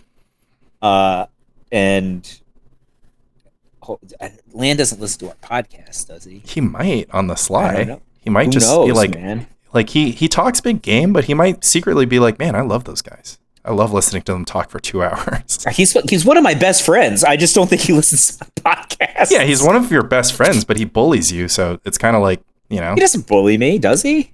He kind of bullies you. I mean, I probably deserved it. You do. That's the internalized bullying right there. Exactly. Right? When you get beat down long enough, you just be like, I deserved it. Patrick is like, yeah, I am a dumbass. Mike can keep calling me. You don't call Patrick a dumbass. You just like yell at him. You just start yelling at him. Okay, so I actually want to air this. Patrick and I were talking about it, and so it's the finals of the RCQ, right? I've been sitting here for like 3 hours waiting for him, writing, just to go to dinner, right? And he talks such a big game. He's like, I'll pick up dinner. He said he was going to pick up dinner. He owed me dinner from before, and he's about to win $600, which is bullshit. Okay, he gets there, and so Patrick's going to go to Ireland today, right? So he's flying to Ireland tonight, right? So he can't play in the RC anyway. Yep. All right. So, but he's first seed in the top 8, and he's playing against Gruul Beatdown in the finals, right? So he and I have been playing this matchup. I think Boros is better than Gruul.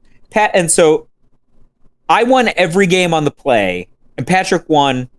We'll go with Patrick won all the games on the play. He's going to be on the play. And against Gruul, which is a shittier deck than Boros on Beatdown. Okay, Boros deck doesn't have Monastery Swift Spear, doesn't have Prowess Triggers, etc. Patrick's on the play. So this guy's just like, okay, I want the slot. So Patrick's like, all right, give me the money. He's just like, oh, let me have $100, right? Don't give him the 100. Just be like, people you are want like the bullying slot. him, and he's just like, oh, come on, give him the 100. And I'm just like, stop and fucking think for a second, right? And he's just like pushes me off, and he's just like, don't peer pressure me, Mike. And then he gives the guy $100. So I'm like, at dinner, I'm like, why did you give him $100? Yeah, you're like, that's my 100. You're buying me dinner right now. And I'm like, that 100 could have been my dinner, right? Like, so he's like, why did you give him the $100? He's just like, because you were just gonna peer pressure me. I was gonna peer pressure you into taking an extra $100. That guy wanted the slot, and his best scenario is playing you. Yeah, you are on the play. The second he gets his first dude fiery impulse, and then he gets his like whatever spell pierce, he is gonna scoop real fast and beg you for the slot, right? Like that's what's gonna happen on turn 3 of this game, right? And he's just like thinking, and he's just like, why'd I give him the $100? I'm like, you had literally 100% leverage. And we're talking for the record, if I was in Patrick's position, I would have given, I would have taken the slot or played for the slot. But if I was in Patrick's... So the thing is, he can't use the slot, and if he wins, he only gets $400. Exactly, I understand. So if I was in Patrick's position and, it was me and my wife's anniversary on the date of the RC, so I couldn't go to the RC, I would give the $100 because... Well, one, I wouldn't be playing the tournament because why? But let's say it was a pre-modern tournament for an invite to the RC. Well, he loves Pioneer. That's the thing. He plays Pioneer every week at LGS. I'm just trying to put myself in Patrick's shoes. Yeah. Anyways, I would just give the $100. Who cares? It's $100. I just like literally don't care. Yeah, but Patrick is a poor student. Exactly. Patrick is like, is he 20? 19? He's 20? He's 19 years old. Hasn't lost the match on the day. $100 is like. You have to, like, $100 is a lot of cash for a 19-year-old. It can be a lot of cash for a 40-year-old. I'm not sneezing on $100. Yeah, you're not. I mean, like, that's half a night out. Yeah, well, deserved bullying. He did correctly identify that he deserved to be bullied in that moment. No, I was just like, he's just like, you were just going to peer pressure me. I'm like, I was going to peer pressure you into taking $100. This is the cliff you want to jump off, bro. Right, Like you didn't think about that because and then the other thing was then he felt really bad about it afterwards, right? And I think this is a good reason to feel bad about it. And so like he said, you know what the worst thing is? Now people aren't going to like widely respect me. If I had won an RCQ, it means I'm as good as like so and so and so and so and so. Yeah, he's as good as Roman. I'm like, you are etched in iron right now. Acid dripped in iron, second place. He's like, but I took all the money. I'm like, you didn't take all the money. You took 80% of the money. Okay. Like, this was $1,000 tournament. You could have taken $700, right? Like, what is this prize distribution? It's like $15 for top 8 or something. Like $50 or something. It's like but it was like a huge amount of leverage. Well, it's because the attempt is to make it so that your cash money from the finals also is enough to cover a plane ticket. I think it never is. I told myself after like 2011 I'd stop prize splitting away like for slots or whatever. So I always, it's never enough, right? So I just like give all the money away usually because I care about the slot more. The problem is like every time I do is play like one game for packs or I always win. I'm just like, what the hell and then you're am I like, doing? yeah, whatever. Like when I won the one that we met at, like I'm on the play. I offered my opponent full prize for the slot. I beat him in game 1 in like 30 seconds. And I had a sweet sideboard for this matchup that I had stayed up all night perfecting. And then he was like, offer still stand. And I'm like, yeah, take it. I mean, like, that's insane, right? Yeah. Like, I'm up a game, and I have the sweet sideboard. Flight to Phoenix from New York City is like $500. So Atlanta's a bit cheaper, though. Yeah, and I'm just saying, like, why would I possibly do... I was literally up a game and had the perfect side. Yeah, because you fear the worst, coming to board. 1 in the hand is better than 2 in the bush. But would you say that Spike Colony is a 1 in the hand podcast or a 2 in the bush podcast? 2 in the bush. 2 in the bush, yeah. No splits. Blood, neck, dripping, etc. That's what we're about here. That's what I'm going to be about in the PSS. I don't want to jinx it by talking about it too much, but I can't not talk about the possibility of Thomas Corrado Metelsky, and I, Lanny Huang, meeting in person to play out the finals of the PSS. We should just play it at Bifrost with live coverage by Michael J. Here's the thing. Hoyp is like all talking about like, oh, all of my favorite matches I've ever watched were commentated by Michael J. Like, somebody's saying it on there. I'm like, I'm like, okay, this is like 7 weeks ago. I'm like, all right, Hoyp. Granted, you like screwed me out of my redemption arc, which we had talked about. I'm gonna have a redemption arc this year. For whatever reason, you decided to screw me out of it. Didn't even give me the alternate. Just gave the slots to all of my friends. Then one of them couldn't take it. You just gave it to one of my other friends. Fine. Can I at least do commentary? I love the PS. Sorry. You're just like, we've got commentary covered, Mike. Have you? What is this? What did I do? Something? Did I step on his toe when I wasn't paying attention? Yeah, maybe. We got commentary covered. I mean, I was like sitting there. It's just like, oh, like on Thursday, I was like, oh, Lanny was supposed to do commentary of this match, but he went to bed or whatever. So I'm just gonna bring back Will. And I'm watching this live, and I'm like, call me up, coach. Call me. I would have loved to do commentary on Corrado. I mean, I agree. Can you imagine the drama I would have put in? Like, oh my god. Yeah. Well, yeah, because you were so invested in friggin' both me and Tom. Gush? Is he gonna gush this turn? Oh my god, he's gonna pass with an I guess we're gonna have to re-comment this match. But unreal. Look, I don't know. Send a follow-up message to Mike. The top 4 is live. We're in chaotic scheduling time because Hoyp has a lot going on. Maybe you can sneak in. I don't want to beat on anybody. I love a lot of the people who were involved, but sometimes people's commentary is, I've never played this matchup. Like, that's not great. That's not a great choice then to have that person commentating that matchup. Right? Listen, I've never played this matchup. I don't know what the cards in either deck do. I think my match against Rich was a real test of endurance, and that ultimately resulted in a ranking of the Pay 3 Life flashback cards. But that was a good bit. I actually really liked that bit because the callbacks were pretty sweet. Because they're like, "Do you think Lanny and Rich are talking right now? What do you think they're talking about?" They're ranking. That commentary includes Metelsky looking down at his phone and being like, "Oh, according to Flores, Acorn Harvest was played on the Pro Tour by John." That doesn't have anything to do with the match in hand. Well, you shouldn't have texted it to him then. Yeah, well, I was trying to keep the flow going. There were a lot of great anecdotes that were shared by Tom Metelsky while you and Rich did nothing. Yeah. Like, literally, like I'm watching, like I see hands, I see like human hands, I see cards. Presumably there's a conversation going on. Cards aren't going anywhere. Because nothing is moving. These hands are still... Did the cameras break? Evidently, Rich was using that time to count how many cards were in my library. And it's actually... It's amazing because I was watching it back and I was like, oh man, like I exile my deep analysis to the right of my library. But the way I have my camera set up, I didn't realize that my deep analysis isn't on screen. So he also had to count, including counting, remembering that I have one deep analysis in exile without asking. Tough. It's so tough on camera because you can't you have to ask somebody and that's a tell, right? It's like literally a tell. Okay, I'm going to end on this because of what you just brought up. I'm going to ask you a question and I'll tell you my answer. When was the time that you realized that there was people who were just like, because Hoyp and those guys were talking about this. Just like, I used to think that the only reason these guys won more than me is because they had access to all the cards. I quickly understood different. What was the time that you understood that, oh shit, these guys are way better? Oh boy.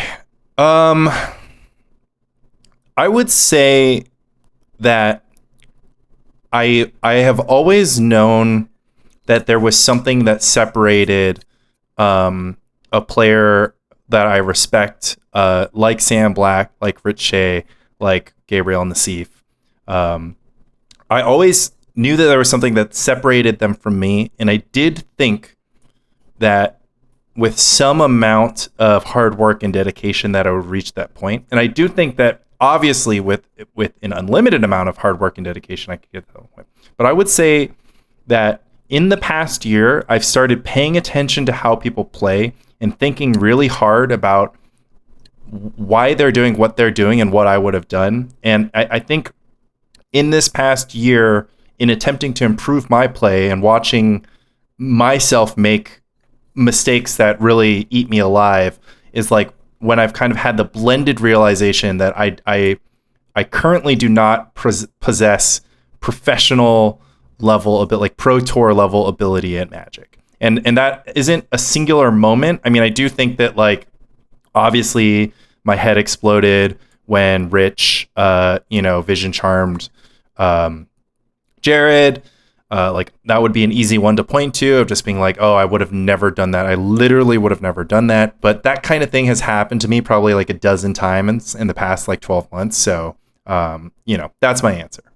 Okay. So I have a very concrete time, and it was like, it was your first game against John Finkel. Oh no! I mean, I always thought I could be as good. I mean, I'd been playing with him since like 1996. I'm like, I'm joking. I mean, I know he's better than me, but I was just like, I could do a lot of things. I'll catch up. So, just give me some time. It's Guillaume Wafotapa playing a control mirror in a Grand Prix. I didn't even see this match. Chapin just told me what happened, and I was just like, if you can't make the play that Wafotapa just did, you're not good. Like, that's the bar. If you made this play, you're good. If you can't make this play, if you can't even identify this play, you don't get to be in the conversation, right? And I was just like, I don't get to be in the conversation. Wafotapa wins a match, right, in the control mirror, and everyone is flabbergasted that he could win this match. Like, he was one of those games where he just played in complete control of the entire game, but, like, everybody was onlooking, thought that it could have gone either way. His opponent's like playing really well. And so like they did an interview afterwards, and they're like, oh, Guillaume, you were so composed, etc. How do you this was an important match, you made top 8 or whatever, and he's just like, what are you talking about? He's just like, and they're like, well, this is really tight. Oh, this wasn't tight. Obviously I was going to win the game. Like, why? Just because I broke in ambitions to him on turn 2, so I knew what the contents of the bottom of our libraries were. There was no top deck.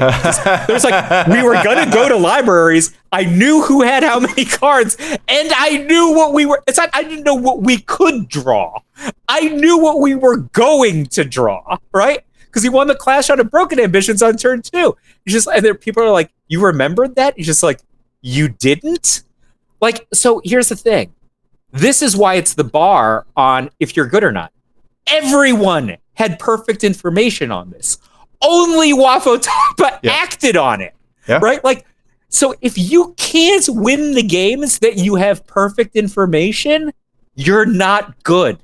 I mean, I think that's the bar. I mean, I agree. I mean, awesome story. I think once I tell you that story, you're like, oh shit. Yeah, no, like, I mean, it's obvious. Well, and Osip did the same thing when he made the mistake of bottoming a Lotus Petal instead of bottoming a Blasted Landscape.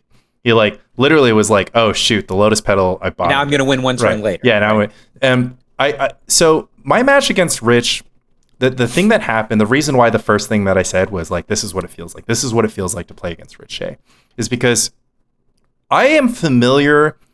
I'm a pretty good player, and I'm pretty familiar with what it feels like to know what's going on in the game and just like execute on like my deck plan, my strategy, like whatever. Like I know what it feels like, even though I don't understand control, I know what it feels like to be in control. I know what it feels like to put myself in a winning position and like have my bases covered. And I'm pretty good. I'm pretty agile. I think that I do have my moments. I mean, I think that I demonstrated that at LobsterCon, which is just that like I was very comfortable in understanding like needing to know like how to win and what I needed to do. And then in games where I lose, I actually know the same thing. Like I like to think that I lose. Most of the games I lose to some form of variance. I have at least put myself in the best position to win. I don't know. Everybody who's not quite good thinks that. I agree. And I think that you do reach a point where that's true a good amount of the time. Like you lose a lot of games. Not straight up like you lose like a lot of games that you couldn't win. And we should probably spend another story that I was talking about. Like John Finkel would have won the third game. Well, right? It would have been hard. No. I didn't win that. No, I completely agree with that.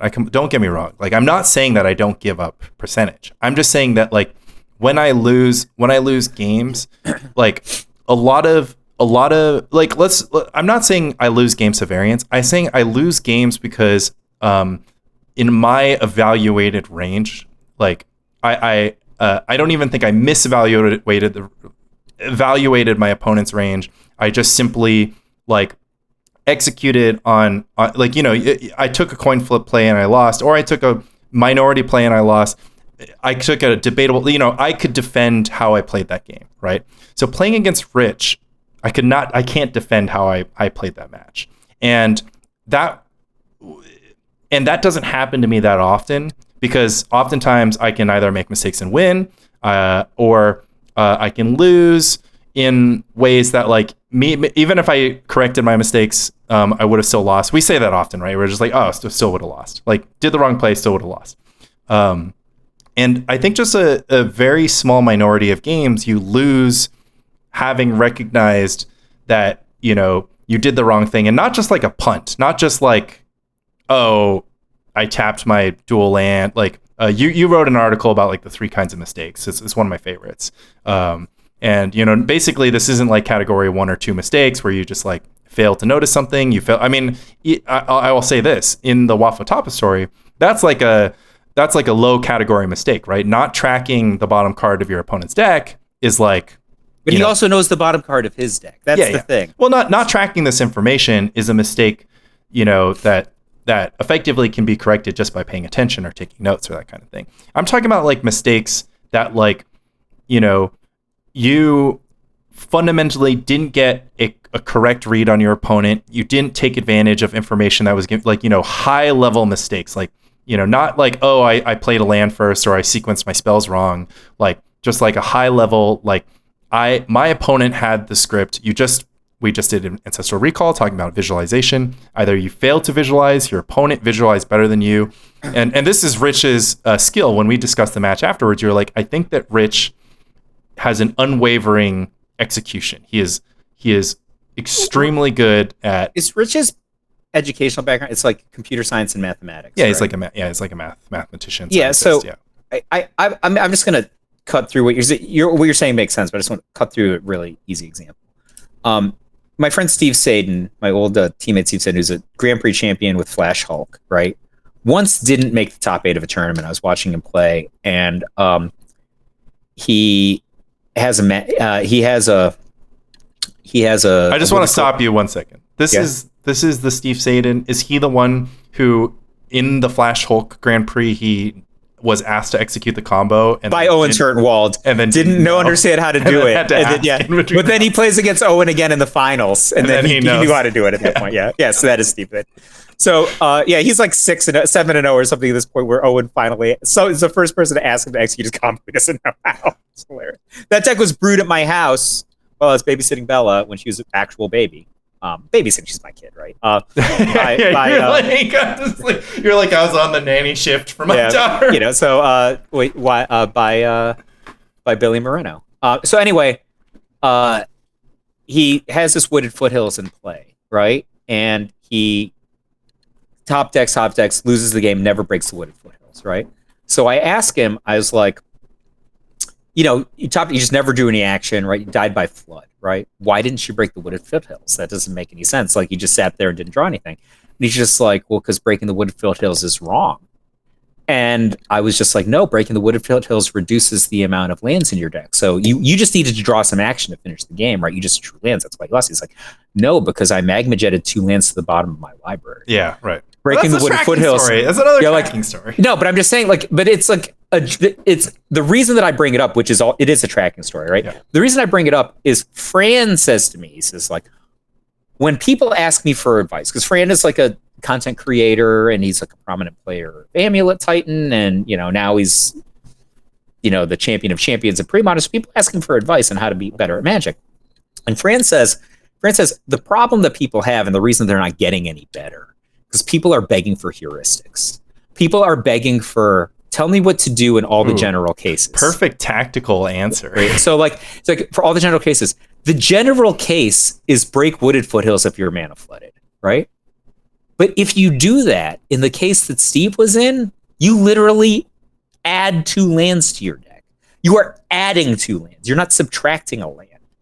And so the thing is like, okay, I'm going to give you this general rule. What's going to end up happening, and why people don't get any better, is because they constantly apply the general rule in cases where the general rule is wrong. Yeah, I completely agree. And I think this is an interesting distinction to make because, again, all I've been talking about is tactics and strategy. And I've been talking about how Rich is a strategist. That doesn't mean that Rich operates under heuristics because clearly... No, I'm saying Rich would not have made this mistake exactly. because he has a mathematical background. Well, yeah, that's also because... That was actually where I was going. But I want to make an important distinction because I think when we've been talking about strategy, it implies that strategy gives you a heuristic for the match, right? Like you can consult your strategy in the middle of the match and just be like, should I counter this? Should I play this card? And that's not necessarily true. Like your strategy does have to evolve. You have to be able to pivot. And the reason why I thought that like the Vision Charm play from Rich to mill Jared was so interesting is because just because you rolled up to the match and identified that you only had to counter Opalescence and Replenish in game one doesn't mean that you always Vision Charm mill. Like you still have to make a choice in that moment, like whether or not you're going to do that. And it's like I totally agree with Fran. There's just like there's no like secret, right? You just have to get better. You have to make less mistakes. You have to understand when you're making mistakes and how to correct them. Yeah, so the things that you're saying are the things that people ask me about all the time. And so, I say similar things to that. And the problem that people have is, they don't understand when they're making a mistake, in part because they don't understand what a mistake is. Right? And then separately, I think people are very bad at looking in the mirror. And they're like, either they say, that was a judgment call, or it doesn't matter that much, right? So like just as an example, and I said those two things earlier. I was trying to like create to walk back what I was saying was like obviously I lose games making mistakes. I'm just trying to say that like I don't play very many games where my opponent has had such an extraordinary extraordinarily like more like much better command of the game. When I played against Rich, he had much more command over the game than I've ever had. I've been in Rich's shoes when I've played against weaker players, and I have attempted to. I've always battled for command of the game, but Rich had complete command of the game. I'll just give you a really easy example. Okay, this is incontrovertible, right? So, watched an Elves player recently who has a Well-Wisher in play, right? So Well-Wisher in play, a Gaia's Cradle in play, a Deranged Hermit, a Symbiote, and a Kyrian Ranger, right? And he makes a pretty good play, which is to return the Deranged Hermit on his own turn. He's not going to pay the Echo, right? He returns the Deranged Hermit on his own turn to untap the Well-Wisher. That play is terrible, right? And the reason the play is terrible is because he should have untapped the Well-Wisher with the Kyrian Ranger, and then use the Well-Wisher, then untap the Kyrian Ranger, the Well-Wisher again with the Kyrian Ranger, for one additional the Kyrian point. Ranger, and would still have had the return the Deranged Hermit play before having to pay Echo. He just gave his opponent 6 extra life. He missed 2 triggers, not 1. I came to Mike one time. I was like, dude, the Elves deck is so sick. I was like, check this out. You pick up a forest, untap your thing. Then you pick up the Kyrian Ranger, untap your thing again. And then you replay the Kyrian Ranger, pick up a forest, untap your thing. That's 3 untaps with the 2 cards. This is amazing. And Mike is just like, yeah, duh. Like, it's just like, that's like fundamental. Yeah, but like, do you see the situation? He has a Gaia's Cradle in play, right? He's just like, I'm going to pick up I'm not going to pay the Echo, right? I'm going to pick up the Deranged Hermit, right? Yep. Like, you should pick up the Deranged Hermit. Not yet. Yeah. Right? Like, you get 2 Well-Wisher untaps if you do this right, not 1. Then you get another one next turn because you have the Kyrian Ranger, right? Like, that's it's things like that where people are like, that doesn't matter. Yeah. You're like, okay, what if we weren't talking about a Well-Wisher? What if we were talking about a Priest of Titania? Yeah. Does it matter now? Right?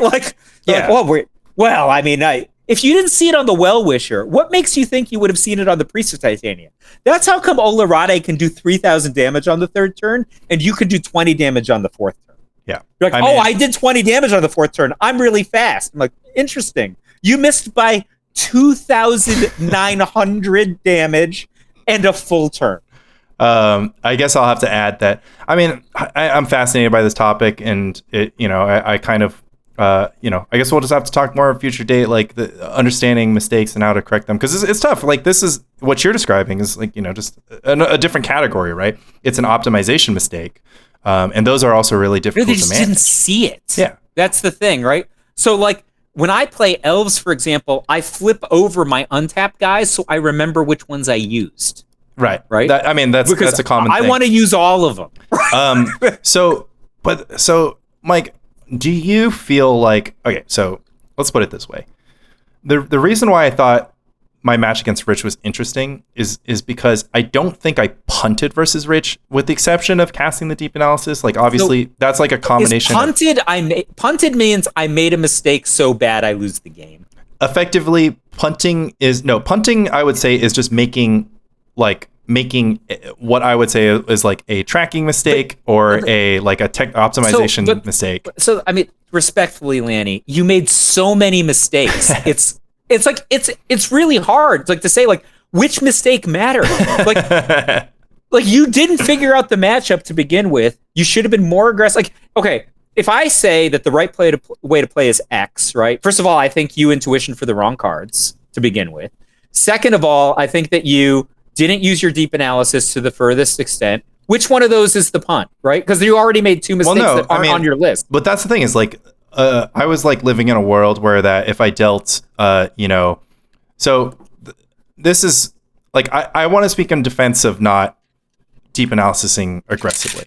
Like you can deep analysis aggressively against mono blue Dreadnought. You can't against blue white Dreadnought because producing that mana advantage, like your plan, producing that mana advantage is good, but I still need to. He didn't even have a meddling mage in play until like turn 7. Right, but I didn't know that when I cast intuition on turn 2 because But you didn't have a land. I'm pot committed. I'm pot committed on that line. On the line, if I put three deep analysis in my graveyard, I'm pot committed to casting those deep analysis to find my land drops. All right, and I don't know if Rich has meddling mage. How many lands are in your deck? 26. 24. You have 24 lands. So it says so you were on turn 2, so that's 8, 7, 6, 5, 8, 9, 10, 11. You would have been like 24 over 49 or something. Like you're 75% likely or something to draw land in the next 3 cards if you make the opposite play. That's not what I'm arguing. I'm saying like this is a math. This is a math. Yeah, I'm not arguing against that. I'm arguing that because I don't know if I set myself up for deep analysis and Rich plays turn 2 meddling mage, then I'll just lose the game. I won't have time. Even if I amass a mana advantage, I still have to amass twice as much mana as Rich, right? At some point in the game, I need to get up to 6 mana. And if I deal 12 damage to myself, I'm not going to get to 6 mana because at some point my Ancient Tomb's going to turn off. Like I don't think that's. I'll tell you something. Here's something I'm bad at. Okay, all of you, you and Pog, are both a mile better than I am about this. I don't mulligan hands for the most part that have lands and spells in them, right? You will look at your hand and be like, this turn 3 kill is too slow because I'm on the draw. I need a turn 2 kill. And so you laser focus and mulligan a turn 3 kill. Not at my best, it's not in my range. Yeah. Okay? It should be. It's not there. Okay? I am telling you, the thing that you are talking about right now is the exact same mistake as misidentifying a turn 3 kill. Okay, so I agree with that analysis, but that's what I'm saying is like, so I was put in a position where we're actually talking about. So this is actually getting to the heart of the issue, right?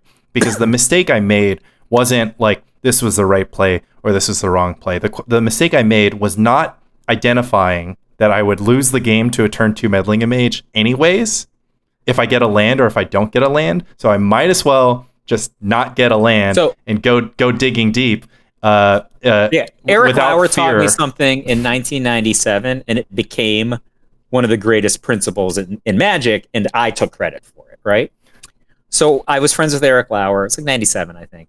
I sent him a deck. And my deck was like had a lot of good cards in it, and I was like working on the mana base to make sure that I could cast both Sukata Lancer and Dothy's Horror Slayer, whatever, DB and R2, and I had, Lightning Bolt, whatever the hell's in this deck. So I sent Eric Lauer this deck, and he sends me like a 1-sentence response, and he's just like, "Why the hell would you ever play this when you could play Sly?" Right, so I looked at this. That's lived with you for the rest of your life. That became the prime directive of Magic: never be a bad something else. Okay, so like that became never be a bad something else. So I extrapolated that, and I feel like if I said to you a parallel thing, right? And I said, okay, imagine for a second you are not playing Replenish. Imagine for a second you are playing Suicide Black. And you are on the play. How much do you care about your own life total?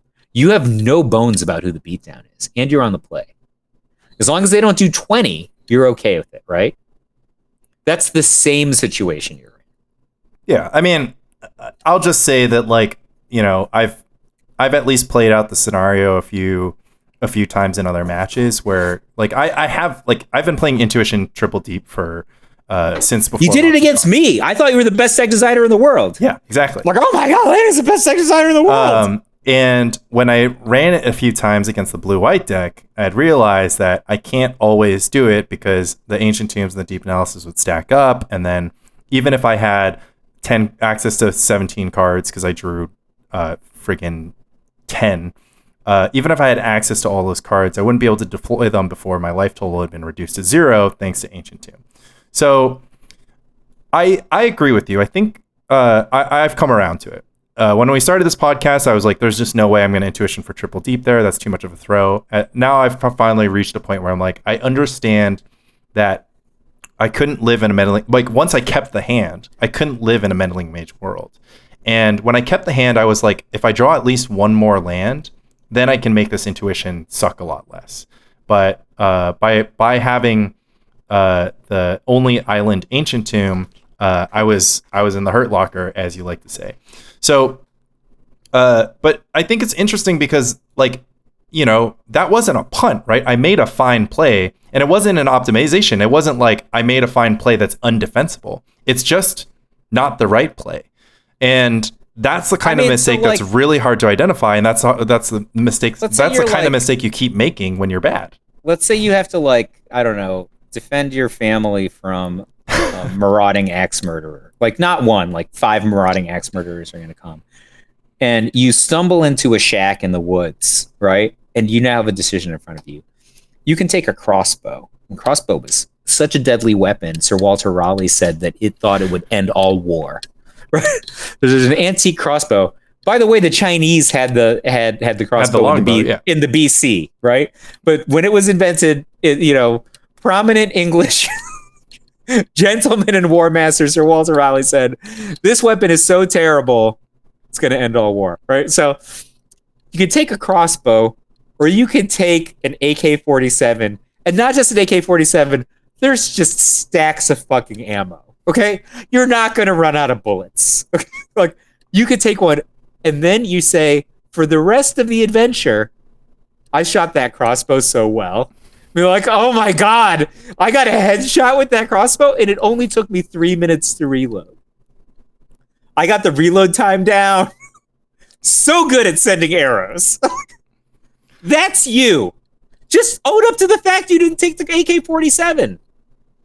Well, AK-47 would have been bad if the Marauders had... It would have been bad if they had bulletproof vests. Bulletproof vest. Better, exactly. Right? So exactly. That's what I'm saying. The Marauder might have had a bulletproof vest. Weirdly, the crossbow is better than that's what I'm... AK-47 against bulletproof vest. It's weird. Duh, it's crazy. Right? But that's all I could think about. I was like looking at the AK, and I was You're just looking at a poster of Chris Bakula wearing a bulletproof vest. Yeah, just like looking at the AK, I'm just like, well, it's gonna look real dumb on stream if I take this AK.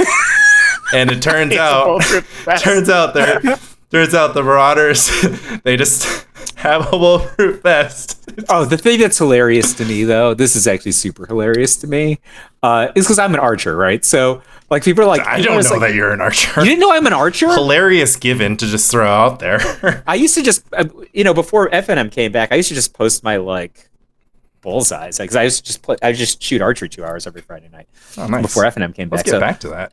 Yeah, so it's weird. I moved to like 10-minute walk from the archery range. I own my own kit, all this stuff. Anyway, so the thing that's hilarious to me is people are just so enamored of guns, and they're just like guns. Do you have any idea how many bullets it takes in war to kill a human being? It's somewhere between 300 and 10,000 bullets. Do you know why? So there's two theories. One of them is in war with conscription, people just don't want to shoot at other humans, so they like shoot up or whatever, they miss on purpose. But I have a friend who's an army captain. He's like, no, guns are just really inaccurate. They're like extremely inaccurate, right? Yeah. So like only like sniper rifles are like the reason that AK47s and M16s exist is because the only solution to how inaccurate a gun is sending a bazillion bullets. You're like making the perfect analogy. You know why I like the card deep analysis? So is because it doesn't take 7 cards to murder somebody. It takes 30. At the end of Rambo, there's like a bad guy and he has a gun and Rambo has a bow. And I was just watching a commentary and people are like, oh, this was for cinematic effect. And this like weapons expert is like, are you insane?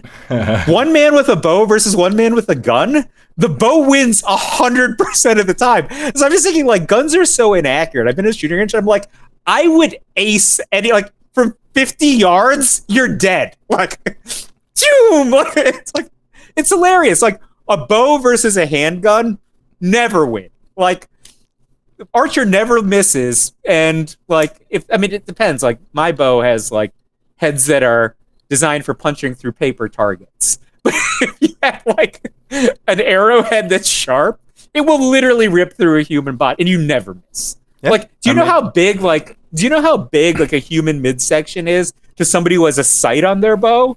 Like, tear you in half. I mean, I feel like you started the story that I was stupid for choosing the crossbow, and you ended it by saying like, except it's the literal best aid. No, not a crossbow. I know. We meandered a little, but you know. No, yeah. Also, like a compound bow is pretty fast to reload, and whereas a crossbow, there's a lot of action to reloading it. Give me the compound bow then. Let me punish her. That's not the story. The story was a crossbow. No, the story. I changed the story. I changed the story to vindicate my choices. So anyway, like AK. Legolas really would have fucked up that many orcs. Picula would not have stood a chance. Like I think it's just like I can't remember which battle is like the Battle of Hastings or something. Like it's like super unreal that like. This thing where like the English like crushed the French or something, and like they beat them like 3,000-0. Like there's almost no casualties on the English side, and people are like, oh well, the English just won, so they just wrote the history books. People are like, no, did you actually analyze the weapons? Like the English had the longbow, right? This battle never started. Like the French were just like, let's go Normans and Saxons, allez. And like 3,000 of them just took English longbow hits. Like one of the reasons the Mongols were so successful before they just decided to quit waging war on the Europeans was because the English never got there. They attacked this is crazy. Like only the English had the longbow. Everybody else had like shitty bows. It took 3 years to make an English longbow in the Middle Ages. It has like 3 times the range of a Mongolian shortbow, and it punches through stone. That's the other thing. People have no idea how deadly an arrowhead is. It will literally punch through stone. People are just like, oh, bow and arrow? I'm like, pulling back a bow is like 100 pounds. Like, but yeah, sure. Bow and arrow in quotes. They never miss. They have insane range, and they can punch through stone. But yeah, I'm sure your handgun is very deadly in battle. I mean, I all I'm thinking about is if Apple Podcasts is going to flag our podcast if it's filled with the F word and titled Crossbow or AK47. Don't title a Crossbow or AK47. We have to call this at some point. But I think, I don't have a lot of plans this afternoon. I thought we were going to do a Tau House meetup. David was just like, yo, you want to hang out this weekend? Maybe I should follow up with him. Yeah, maybe you should. I'm probably out. I got to go grab lunch and then. Yeah, so maybe I'll just go to the archery range. Yeah, I know. That sounds sick. I want to go. We should shoot then. We should shoot, man. Super cool. I love shoot. So here's the thing, because I hate guns. Like, I hate like, I'm a pacifist, right? Yeah. So my dad was always just like, I don't understand this. Like, you hate guns. You won't let me like take your kids to the shooting range. My dad, you know, he likes guns. He's a Republican, so you know, I guess by default he likes guns. And he's like, but you shoot arrows every Friday. And I'm like, this is just like meditation, right? Yeah. Like, I shoot at a paper target. Yeah. I'm not hurting anybody, right? This hobby comes with much different fantasies than the guns do. Like, how good I am at this hobby is based on how still I can be, how at peace my arms are with my heart, right? Because if I waver a little bit, right, like that actually affects the flight path of my arrow. Like, it's based on how well I breathe relative to how I hold this thing. This is just a Zen form of meditation, right? Like, I'm not hurting anybody, right? But by the way, like, if I needed to, I wouldn't miss. If the Warriors were outside of my house, I would put down the AK-47. Yeah, me missing is me not hitting a nickel-sized target at 50 paces, right? If my target is the size of a human chest, 0%. Like, that's like an enormous target to an archer, right? Like, a competitive archer can hit a nickel from a football field. Yeah, that's insane. I'm loving learning more about you through the Spike Colony podcast here. Yeah. So anyway, archery is awesome. I think I'm just going to shoot archery this afternoon. That sounds like great.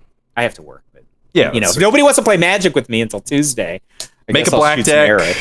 Don't play. Let Land play Land deck, and then you play. I guess this is your only testing time, so you kind of have to. You could wait. Yeah. So what's going on? We used to play like 3 times a week in person. Nobody's played with me. I hit you up on like Friday nights, and you're always like doing something. What was I doing last night? I played FNM last night. Oh, well, you played FNM. The only reason I didn't try to hang out with you last night was because it was a birthday party at the bar. But I'll play Magic. I think we were like playing like 3 times a week. Like, okay, even after LobsterCon. Let's figure out our social schedule after saying Love Spike Colony. Love Spike Colony. Thank you for listening.